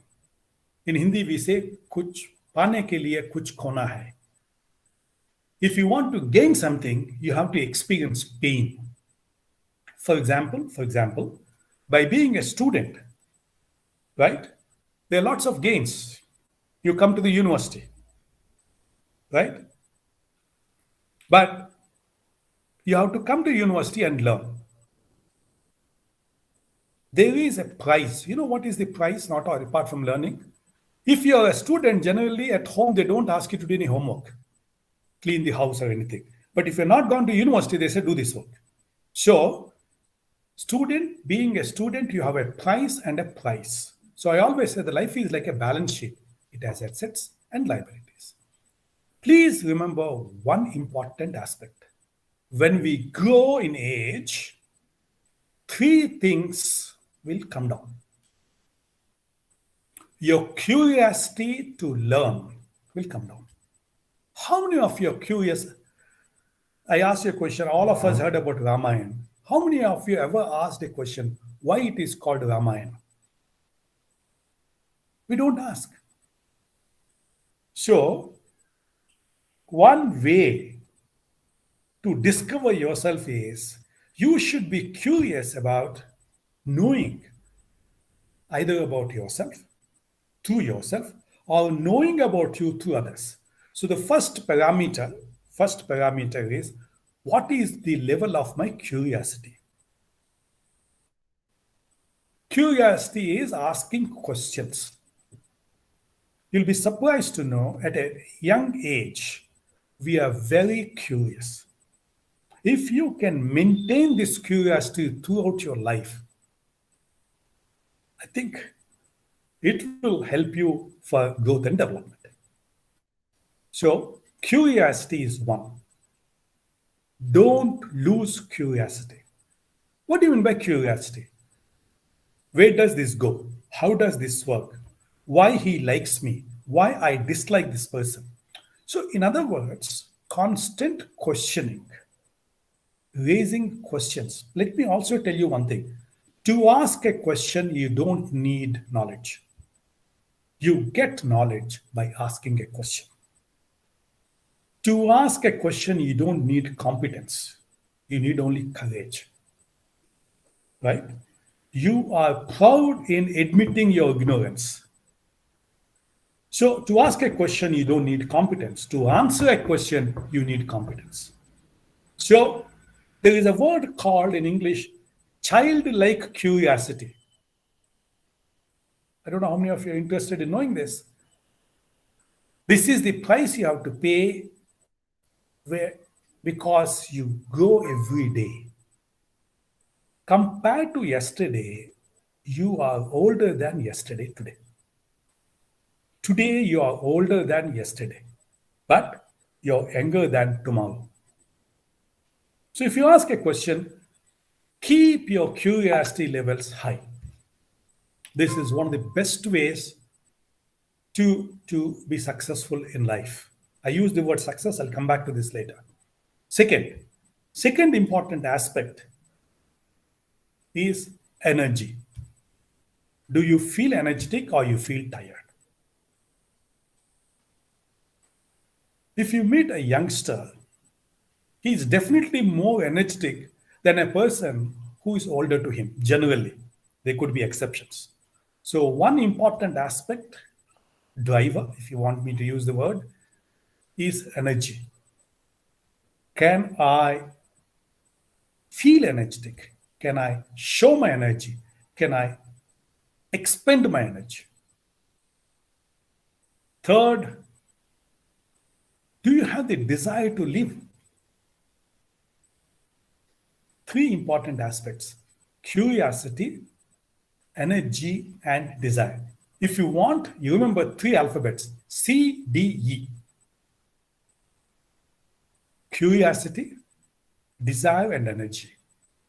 Let me also tell you, it's a natural process. As you grow in age, these levels will come down, can come down, not that it has to come down. Most importantly, learnability goes down. I'll give you a simple example. You meet any elderly person, he might not be knowing how technology works. He may be having a mobile, but he does not know how to send an SMS. He does not know how to send a voice text and is not willing to learn. He'll depend upon a youngster. So that's the typical behavior. Now, a young person, because he's got a higher levels of curiosity and higher level of desire to learn, he can learn. But that does not mean that old people can't learn. Again, I'm telling you, age has nothing to do with this, provided you make a conscious effort. Second, all of us have past, present, and future. The difference is youngsters have more future, bigger future, and less past. Whereas elderly people have long past and less future. When you have a long past, when you have less future, it leads to what is called rigidity. In other words, there's a word in Telugu called chadastam. You become fussy, not fuzzy. You become fussy. You think the way you have done is the only way to do. I hope this is clear. Management of past is the path to discovery of self. In other words, all of us have past. All of us have past. A newborn baby yesterday has a past. If you want to discover how do you manage your past is one important aspect. Whenever you have past, you have a problem. We end up living in the past. You meet any elderly person, he will tell you how beautiful the world was a few days ago. And is unhappy with today and tomorrow. Definitely today. So, you can take a position that yesterday is over. I don't live in yesterday, but I have an agenda. I can learn and unlearn from the past. Watch my words. There are two important aspects that will lead to development, that will take you from growth to development.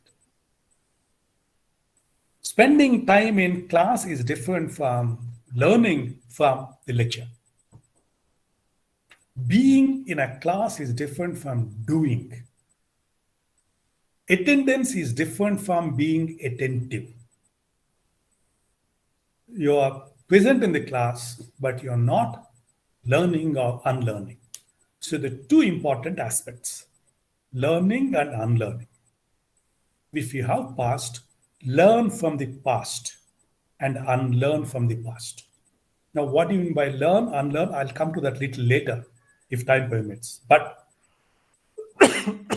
every experience, every event can be a fantastic source of learning. How can I learn to be the same?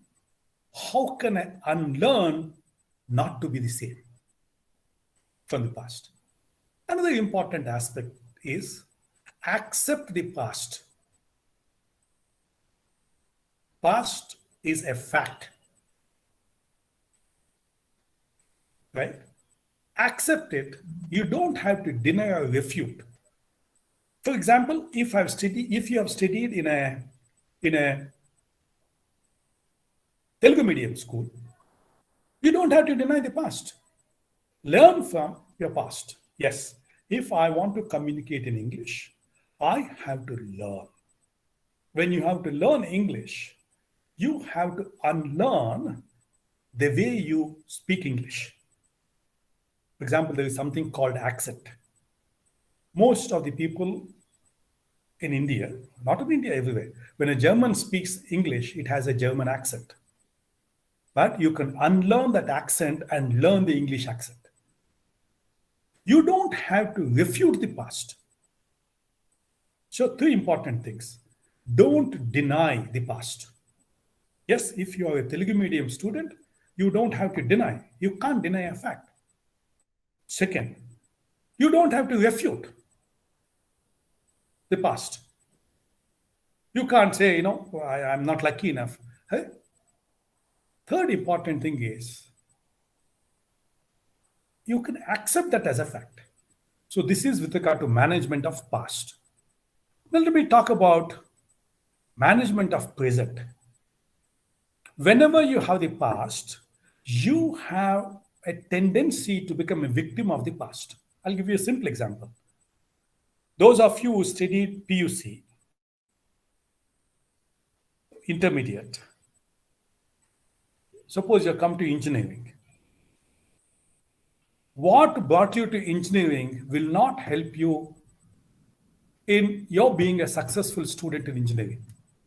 So you have to unlearn the methods of learning which made you successful in your intermediate or at graduation, if there are some postgraduate students. I understand there are some research scholars.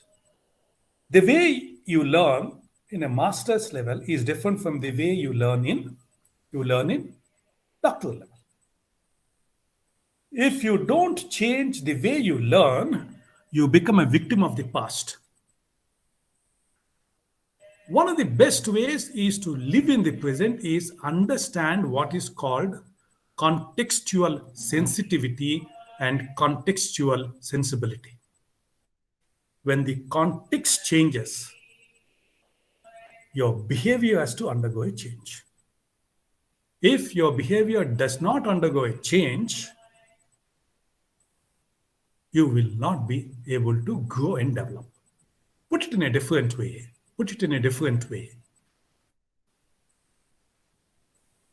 You become victim of what we call it as style. How do you understand style? Habit and a skill. These are two different aspects of behavior. Habit is something that happens irrespective of the context. Skill is I examine the situation and show the behavior only when it is appropriate. If it's not appropriate, I won't. I'll give you a simple example. Those people who live in South India, early morning they have coffee. In North India, they have tea. Or when they want to spend some time, they go to a hotel and either go for coffee or tea.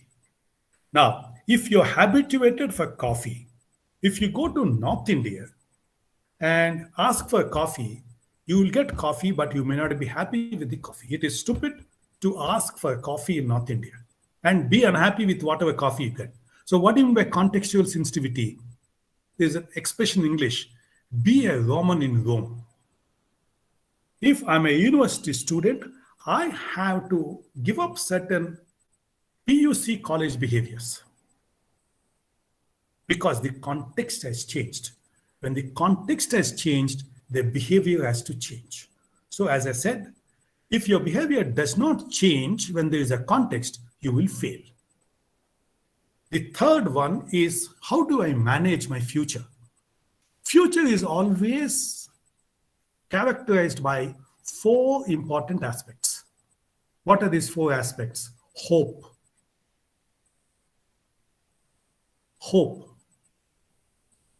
Volatility. Things may not remain the same. Uncertainty. Uncertainty is what has worked yesterday may not work today. Right? Complexity. What do you mean by complexity? A leads to B, B leads to C, and A leads to C. There is an interconnectedness of several things, and understanding this interconnectedness becomes very, very difficult. It's not A to B. It is A to C, B to A. And there is something called ambiguity. You must have noticed this in your own student life. Hope, I'm sure you understood. There's no difficulty. What do you mean by volatile? Volatile is the changes are happening beyond my ability to cope with. Volatile situation. You can't see any pattern, right? It is also connected to uncertainty. Uncertainty is you don't know what will work, what will not work. Complexity is, as I told you, you know A to B, but you can't see A to C. Ambiguity is you don't know, you don't have a full picture. Is that clear? Can I go to the next point, please? Any doubt? Any doubt?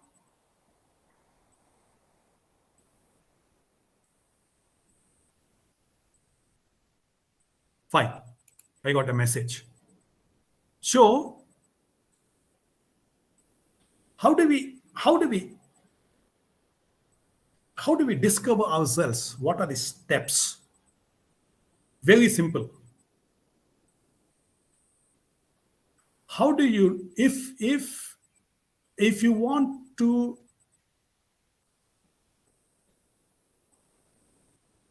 conquer, if you don't see the world, you can never conquer the world.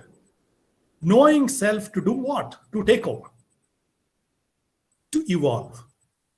Evolving means self-induced change. Evolving means beyond growth. For example, when you are a student in 10th class, now you are studying in university.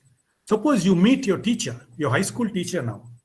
He sees a significant change in your behavior.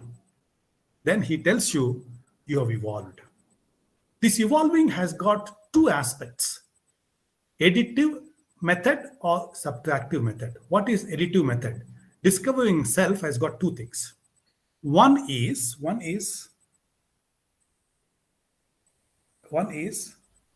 additive. Additive means painting. Subtractive is opposite of this. There is a block of stone. What does a sculptor do? He will remove the things. By removing things, he'll make a statue. In other words, go back to the first time I told you. A sculptor sees a statue in a block of a stone. With a chisel and a hammer, he'll just remove certain things and hence you get a statue. This is called sculpting, which is called subtraction. That means you're removing things. That is also evolution. What is additive? Additive is painting. There's a white paper or there's a canvas. You put one color, you put another color, you draw a line, you draw a thicker line. So it is additive. So when you look at a statue, it is a lovely example of subtractive evolution. That means I have become a better human being by unlearning. Right? I have become a better person by adding certain new behaviors. That is what we call it as learning.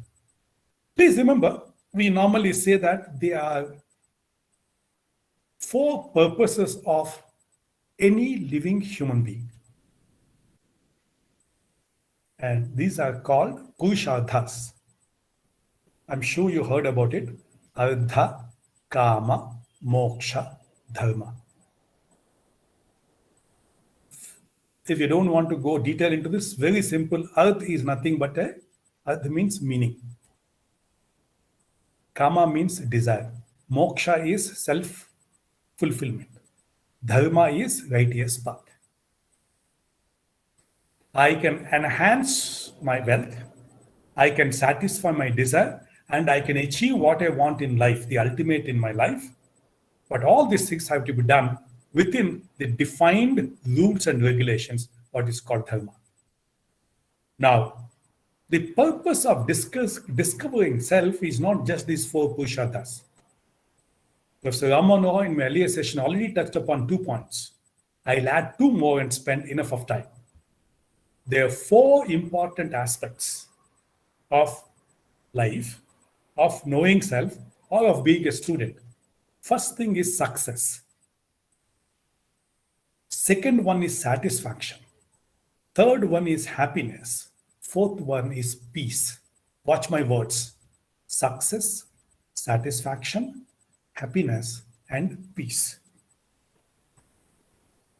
Now, what do you mean by success? You can have 2 parameters of success. Success is both a subjective phenomenon and an objective phenomenon. Success could be a fact or a feeling. You remember I used the word fact and feeling? I'll come to fuzziness later. Now, what do you mean by success? Have you achieved your set goal? That is success. For example, if there's a running race, 10 people are participating. All of them have to cover the same distance.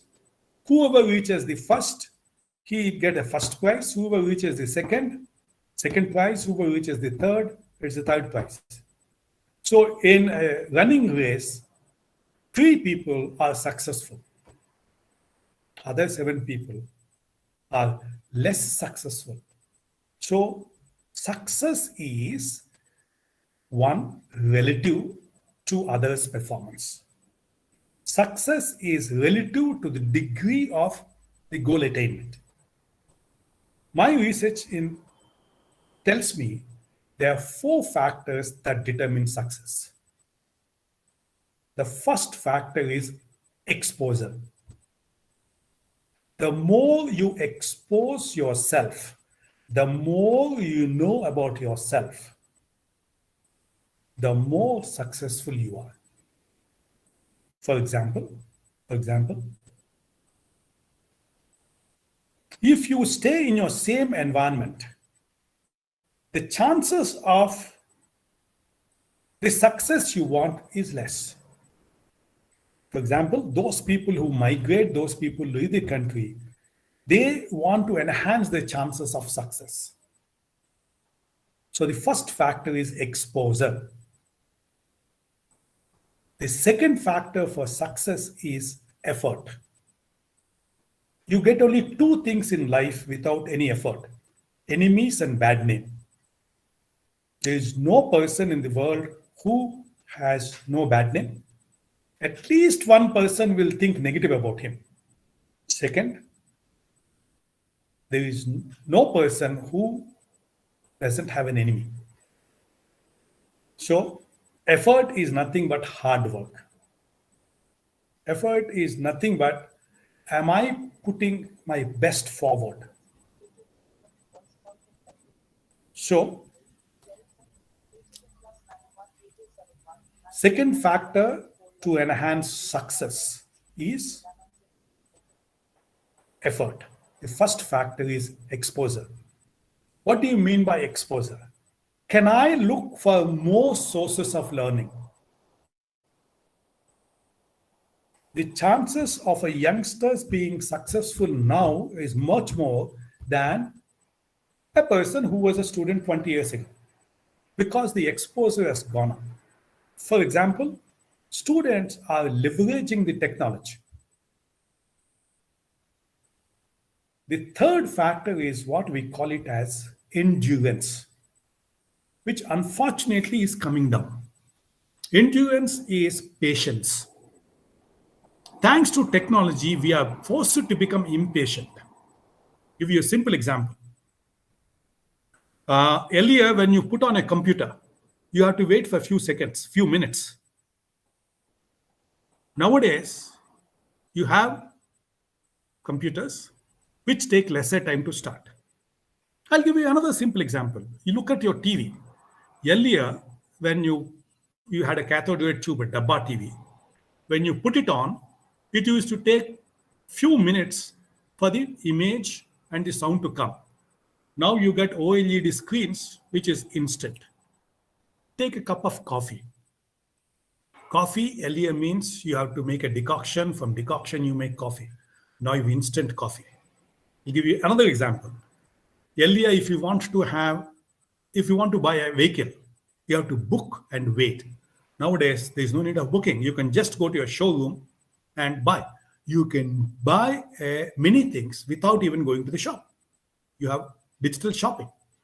So, first factor for success is exposure. Second factor is effort.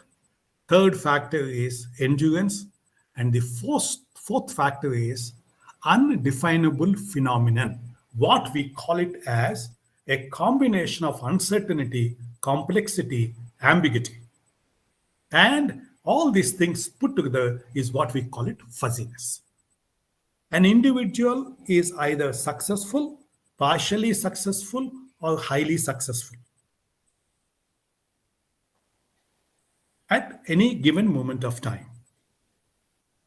If you make your purpose dynamic, you are successful and you look for continuous success. What we call it as excellence. Second word is satisfaction. Now, what do you mean by satisfaction? Satisfaction need not necessarily come from success. A person who has failed in the exam may be satisfied with his performance.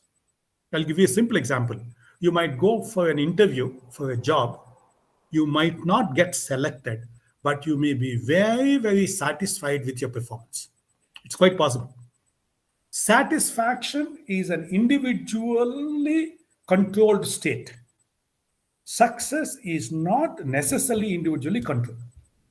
So, I may be successful, but I may not be satisfied. I may be satisfied, but I may not be successful. The third combination, I may be successful, I am successful, I am satisfied, but I'm not happy. I'm not happy with myself. I'm not happy with my performance. I'm not happy with my success rate. I'm not happy with my satisfaction level. Now, what is happiness? Happiness is an individual state of mind. I may be happy with myself. I may not be happy with you. I may be happy with myself. I may be happy with my family, but I may not be happy with society. The last one is what we call it as peace. Are you in a state of tranquility? If you want me to explain in Telugu, మనశ్శాంతి ఉందా? శాంత స్వభావం ఉందా? Peace is, are you in peace with yourself? Okay? I hope this is clear. So, success is different from satisfaction. Satisfaction is different from happiness. Happiness is different from peace. Right? How do we understand self is another way. Now, one of the best ways to understand self from the research in psychology is imagine an onion and the peels of onion. The more you open, the more you discover. To help you understand, I'll give you few words. If you know the difference between these few words, your knowledge about yourself will go much higher. First one is assumption. What do you mean by assumption? How to know when you know nothing? How to know when you know nothing? You don't know, but you know. Look at the word assume, A-S-S-U-M-E. Separate it. When you assume, you're making an ass of you and me. Between friends, this normally happens. You say that, okay, let's meet at canteen. Okay. I think you will come late and I'll come late. You think I'll come late and you come late. So both of us are late because both of us assumed that the other person will be late. Right? Most of the times, the assumptions you can make determine your success. They determine your satisfaction. They determine your happiness. They determine your peace. We talked about another aspect of self, facts. Facts are something that can be seen, felt, heard, and experienced. Right? For example, it's a day now for us. Even a person who is sitting in America will accept that it's day in Bangalore. Fact is that I'm alive. A person who is brain dead, no doctor can bring back life to him. That's a fact that he did. Now, understand the difference between assumptions and facts. The third one is what we call it as inference. It's emerged from facts, but it's not a fact. You are deducing something. For example, if somebody introduces me saying that Professor Kumar has done PhD from Usmani University, I tell them no. I've graduated from Andhra University. Because what meaning you make out of your knowledge is what is called inference. It is what we call it in economics. In statistics, we use the word called extrapolation. A is equal to B. B is equal to C. Hence, A is equal to C. Hence, A is equal to C is only an inference. Because you know A is equal to B and B is equal to C. Inference and assumptions are different. Assumptions are not based on facts or data or information. Inference is based on irrefutable facts. There is something called opinions. Based on either assumptions or facts or inference, I take a tentative position. For example, it is still an opinion as of today that if you go for the third dose of vaccination, you are better protected from the ongoing pandemic. Opinion is a position that I take about an issue, about an individual, about an object. You and your friend go for shopping and you're buying a shirt. And you show a shirt. And your friend expresses his opinion whether it will be good on you or not. That's only an opinion. It's not anything else. Now, when the opinion becomes stronger, we call that as a belief. Belief is a statement that is perceived to be true. Perceived to be true. I'll give you one simple example. Take an MBA program, right? You can have an assumption about an MBA program. You can have some facts about an MBA program. You can have your own inferences about an MBA program. You can have opinions about an MBA program. You can have a belief about an MBA program. And all these things result in developing an attitude. And these attitudes are nothing but positions we take which is much stronger than a belief, opinion, inference, fact, and an assumption. What happens to most of us is, if you can ask question, what is the assumption I made? If you remember high school mathematics, we are taught that assume certain things. What they say, your father has given you some money. Out of this money, you spent 5 rupees. You gave 2 rupees to somebody. And if the money that is left with you is 3 rupees, how much money your father is given? Now, how do you solve that problem? Your mathematics teacher must have told you, imagine that your father has given you X. Imagining is an assumption. Definitely it's not a fact. Your father has not given you. You are inferring that you're not lost the money. You felt good about your friend, that's why you opined that he will return the money, that's why you gave money to your friend. And you believe that he will return it.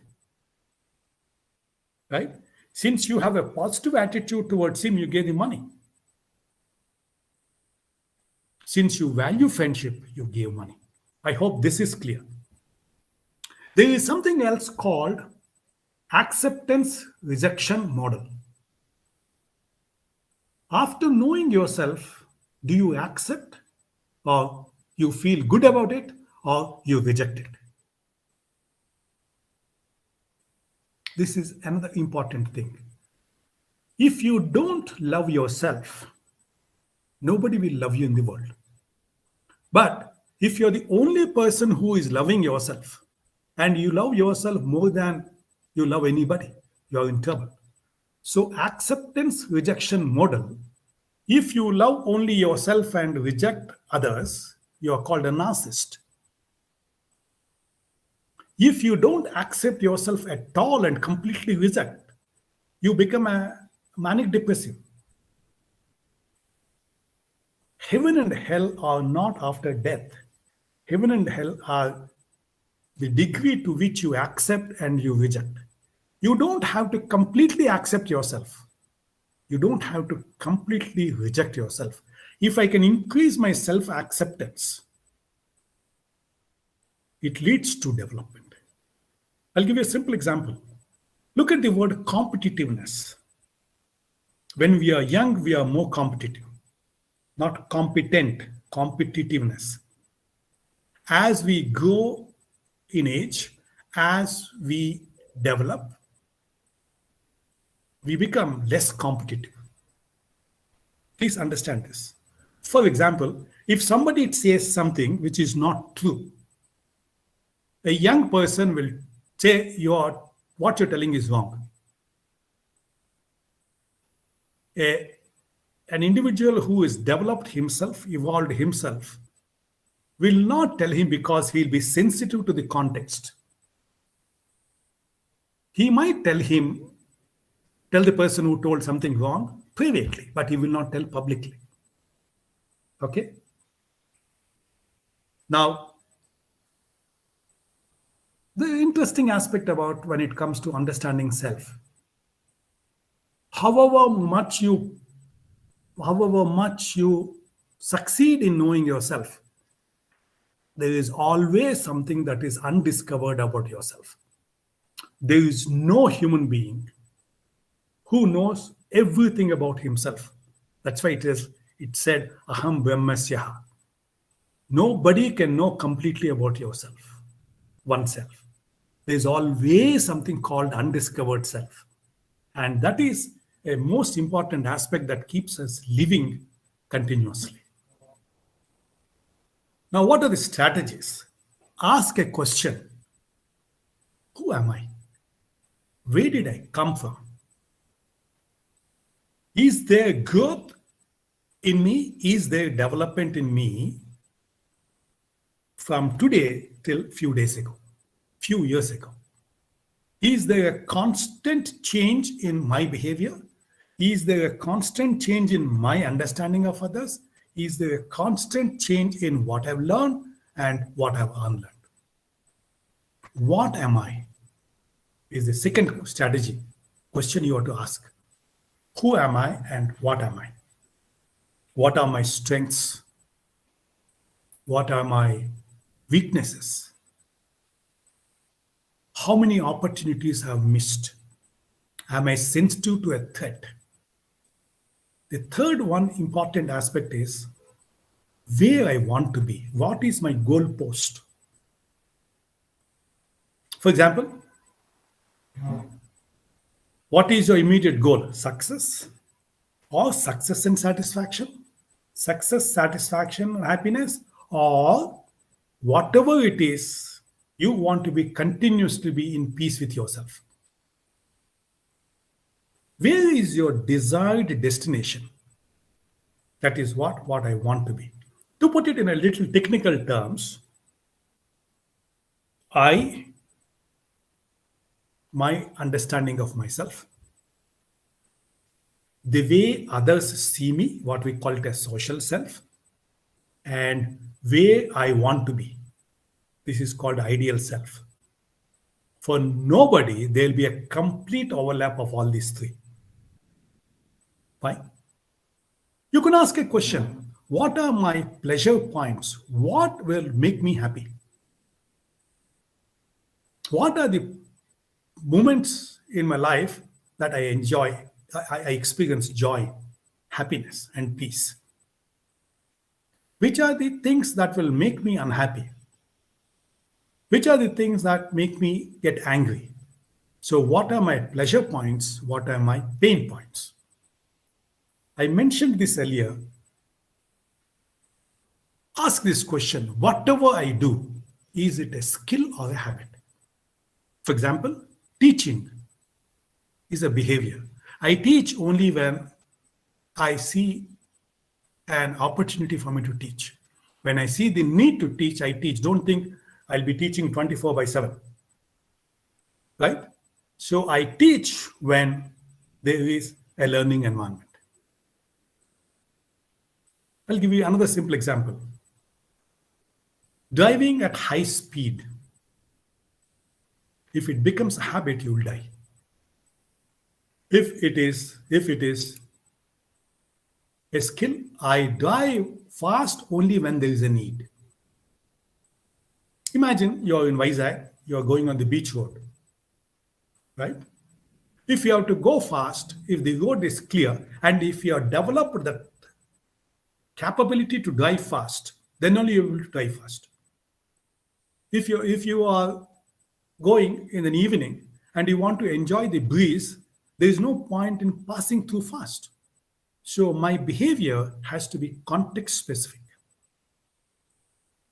There are a couple of strategies I would like to share. First one, I call this as 3 R's. See, how do you differentiate between an educated human being and an uneducated human being? There are 3 R's. You develop 3 skills: reading, writing, and arithmetic. These are the 3 skills you get when you get educated. These 3 skills would impact your behavior. For example, because of education you have got so far, if you're standing at a bus stand, you know the bus that is coming towards you, where it will go. Because you can read on the bus the route in which it goes. You know the number. The number tells you if you have experienced, if you can read the number, and you know the route. The second one is writing. You may be able to speak a language, but you may not be able to write it and show it to somebody. So reading, writing, and arithmetic, right? These are the impact of education. And when you are literate, you say that he is an individual who can read, who can write, and who can do some calculation, problem solving. Now, I'm using 3 R's: reinforcing, recalibrating, and re-engineering. Whatever I have learned, can I strengthen it? That means, can I constantly strive in improving my deliverability? For example, I learned something, but am I keeping my saw sharp? If you learned something, and if you don't keep it practiced, you lose the practice and you can't deliver. Right? I don't know how many of you know, most of the performing artists, whether you're a musician, vocalist, instrumentalist, or a dancer, if you don't practice, you can't deliver. You must have heard about dancers. If they have given up dancing, they cannot dance again. Because of lapse of time, since you're not reinforced, you cannot deliver. One simple experience I can give you as a student to you is, there is something called, after reading, are you revising? Reinforcing is, are you looking into it once again? Second one is what we call it as recalibrating. The facts that you got, the skills that you develop, can I keep it relevant to today? That means, can I stay up to date? Recalibrating is, am I changing as per the needs of the day? The third one is called re-engineering. Am I changing the way I'm able to deliver? The next one is 3 Ds. Can I learn what is called detachment? Problem in life comes when we become attached. For example, in college life, you think you can learn only by attending a class. No, as I told you, are multiple sources. So detachment is being flexible. It's not the only way. There's another way to do. Just because you know one answer, that can't be the only answer. There could be some other answers. Discover. Delay. If you can delay, it can weaken the desire. Third one, challenge, called defy. Okay, is that clear? Is that clear? Any question at this point, please? Any question, any doubt? No doubt, sir. I spent about 1 hour 40 minutes. Now let me take you to something else, my last point, which I would like to share with you.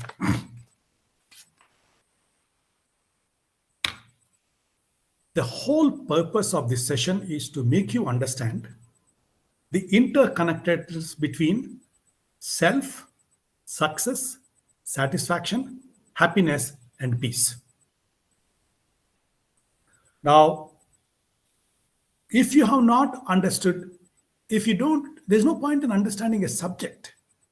You are the subject for success. So if I can look into my own behavior, I can be my teacher.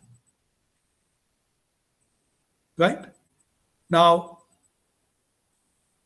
please remember, if you can guide yourself, because you know yourself more than anybody else, your chance of success are very, very high. I'll pause over here. I'll take any questions. Please go ahead. Any question you have? Any doubt, any clarification? Uday Kumar asked me a question. He's asking me a question. I'll read it. I'll read it now. Uday Kumar, Why we need to attend classes even when we can learn from other sources in this digital era? Obviously, the two things that happens. Please remember, physical and digital. Physical is you're being present in a classroom along with your classmates with a person who teaches. So first understand the job of teacher is not to give you information. The job of a teacher is not to give you information. The job of a teacher is beyond giving you information. When you get only information from class, you don't have to attend that class. You're right. Right? But from a teacher, you're supposed to get two more aspects. One is insight. What do you mean by insight? For example, as a student, suppose I tell you, I'm going to teach motivation tomorrow. Simple word called motivation. How to get motivated by yourself. If I teach everything that is in the book, the classes will be the most boring classes. Suppose the teacher kindles your interest first, then brings in, it would be completely different. I'll give you a simple example from my life. I happen to be the first person in the country who did masters in psychology after doing BCom. Okay, in my BCom class, we had a subject called banking. And the teacher has come.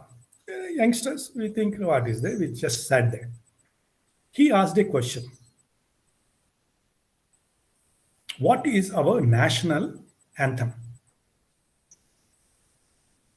He first asked all of us, what is our national anthem? Somebody said, Janagana Mana. Fine. Who has written that? Somebody said, Rabindranath Tagore. He said, in which language it is written? Most of us felt it is Telugu. And we said it is Telugu. He said no. Then somebody said it is Sanskrit. Then teacher said it's not even Sanskrit. It is chaste Bengali. Old Bengali language. Then he said, okay, now you understand what is national anthem. What is a national song? We didn't know. So he said, after some deliberation, he said, Vande Mataram is a national song. Who has written that? Bankim-Chand Chattopadhyay. Fine. He said, can somebody recite what is Vande Mataram? Somebody started singing. Sujalam, Suphalam. He picked up these two words. He said, our country is predominantly agricultural economic country. Farming, our country is mostly in villages. India means not Bombay and Calcutta. India means villages. Villages means farmers. Farmers means less educated. Right? Now, agriculture. Now, the purpose of banking is to ensure they get adequate water and they'll be able to come with higher produce. Now, from where to where he came, I would never got this in any book. So please remember that. Please remember that. If the objective is getting only information, you can get this information in books. However, if you look at it, if you want to get insights, you get insights from a teacher. What to use, what not to use. When to use, when not to use. What are the precautions to be taken when you do, and how do you close it? I'll give you a simple example. If you want to solve a problem, there are many ways to solve the problem. So I hope I answered Uday Kumar's question. If he is there, I don't know whether he's still there or not. In a digital classroom, I don't know who is there, who is not there. Please understand.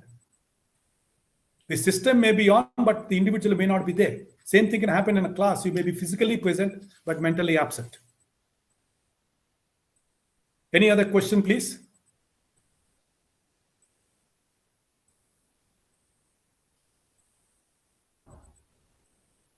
No. If the nature of my surrounding people are full opposite of me, then how do I handle them? If I maintain distance from them, people are communicating for their needs. Casually also I have anxiety. I can't understand this question, but let me try to answer. If you are surrounded by people who have negative feelings towards you, it's an opportunity for you to do two things. One, examine whether that's a fact or not according to you. If it is a fact, you have to do something about it. If you think it's not a fact about you, perhaps you have an obligation to help them change their attitude towards you. I'll give you a simple example. In a classroom, which in a physical classroom it's possible, in a digital classroom like this it's not possible. I can know how much interested are students. What is the interest level of a student? In a digital classroom, you don't know what is the interest of a student. So how do I deal with that? I have to do many things that keep your interest levels high. By giving some examples. The job of a teacher is not to complicate simple things. Like, unfortunately, most of the teachers think so. The job of a teacher is to make complicated things simple. The job of a teacher, from a student's perspective, if you want me to tell, you open the book, read, after 5 minutes, either you fall asleep or you close the book. You don't feel like reading because it's boring. Whereas in a classroom, digital or physical, you will end up developing an interest, developing a curiosity, what the book has written about this. How to develop self-positive means what? I can't understand. But the way I understand is, see, each one of us have certain assets and liabilities. Liabilities is what perhaps you call it as negative. Assets is what you call it as positives. Okay, I'll answer that Kusham Kumar's question later, but this is becoming a little more dialoguing. But the last thing I would like to tell you is, all of us, life is a balance sheet. You have assets and liabilities. It is impossible that a person has got all assets, no liabilities. It can't be a balance sheet. You can't have all liabilities. And so if you have some strengths, work on your strengths. It is much easier than converting a weakness into a strength. I hope I answered your question.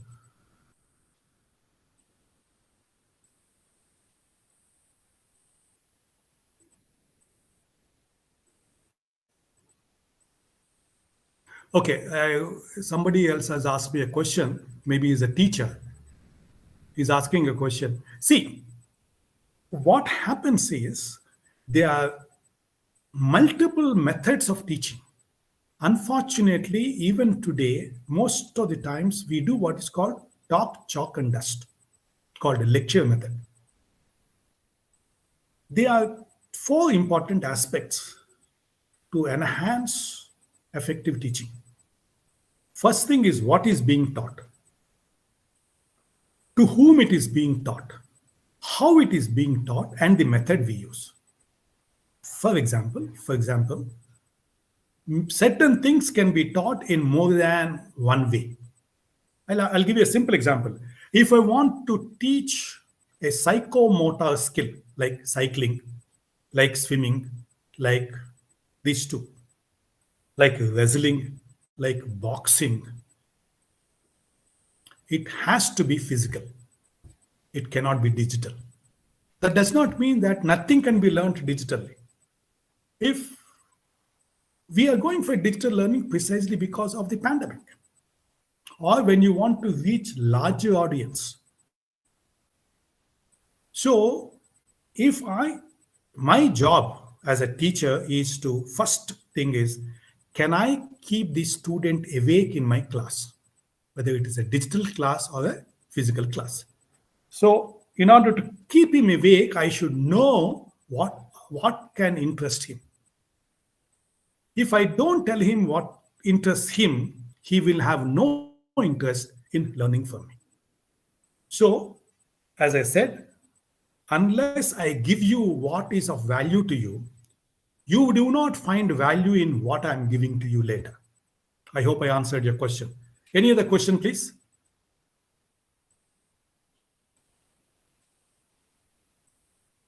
See, discovering self is not a one-day affair.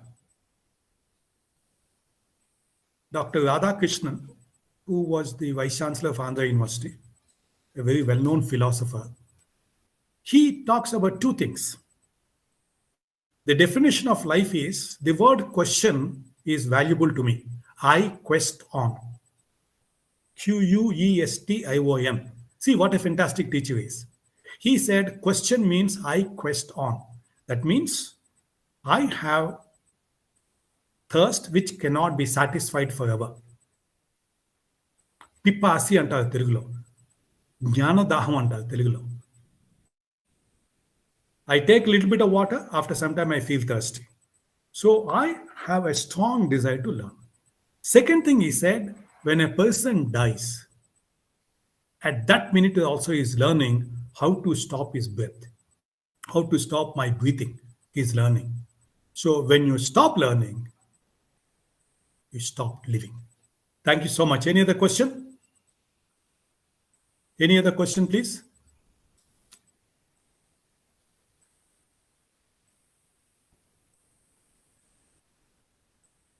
Shall I close it? Thank you. Thank you, sir. Thank you very much. Somebody asked how to find purpose. No, I think please remember one thing. Written text is more dangerous than a spoken word. I find here how to find purpose of life. I suppose it is how to find purpose in life. Purpose in life is a philosophical question. For example, I suppose it is purpose. No, you have to be very, very careful because it reflects about you. My point is, I would have, how to find a purpose in life could have been more misunderstood.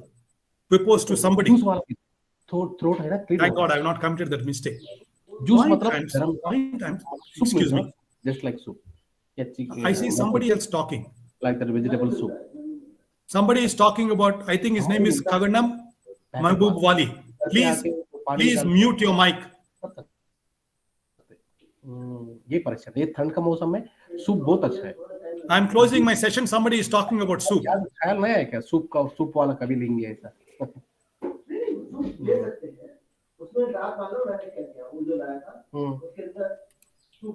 Sir, I think they are unknownly. They don't know. How can you do unknownly?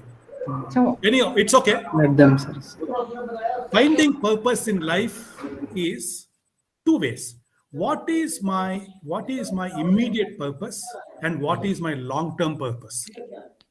If I can identify some immediate purposes which can be connected to my ultimate purpose, it will happen. Let me go back to what I said. Free course. My ultimate purpose in life is peace. But since it is almost impossible for me to get peace now itself, I try to be successful first. Once I am successful to some extent, I try to. TV screen में नहीं बोल रहे. पीछे चल रहा. 31 तक चलता है. जी ठीक है sir. My point is, I try for success. After attaining success, from success I attain satisfaction. From the satisfaction, partial satisfaction, I attain my happiness, and from my happiness I attain my peace. So this is what we call it as, you have series of short-term goals Make an attempt. Once you achieve, then perhaps you can achieve your ultimate goal. Your ultimate goal could be peace. I hope I answered your question. Thank you so much. Thank you so much. I'm glad that I could add value to my university. Thank you so much. Thank you, sir. I'd like to formally propose a vote of thanks to Professor Ravi Kumar Garu for a wonderful session on discovering self-leveraging for growth and development. Today, we had an opportunity to hear your thoughts on discovering self, and this will surely encourage us in our future events. The way you explained the connection between the words desire, ability, and opportunity, and the examples you have given with a special mention on Vedas and epics are really interesting and inspiring, sir. And thank you so much for answering the questions from all our participants with patience. Thank you, sir. Thank you. Thank you, sir. Thank you. Good day. Namaskar. Thank you. I request all the participants to join the next session at 3 p.m. The next session starts at 3 p.m. Please make sure that you are present 5 minutes before. Thank you.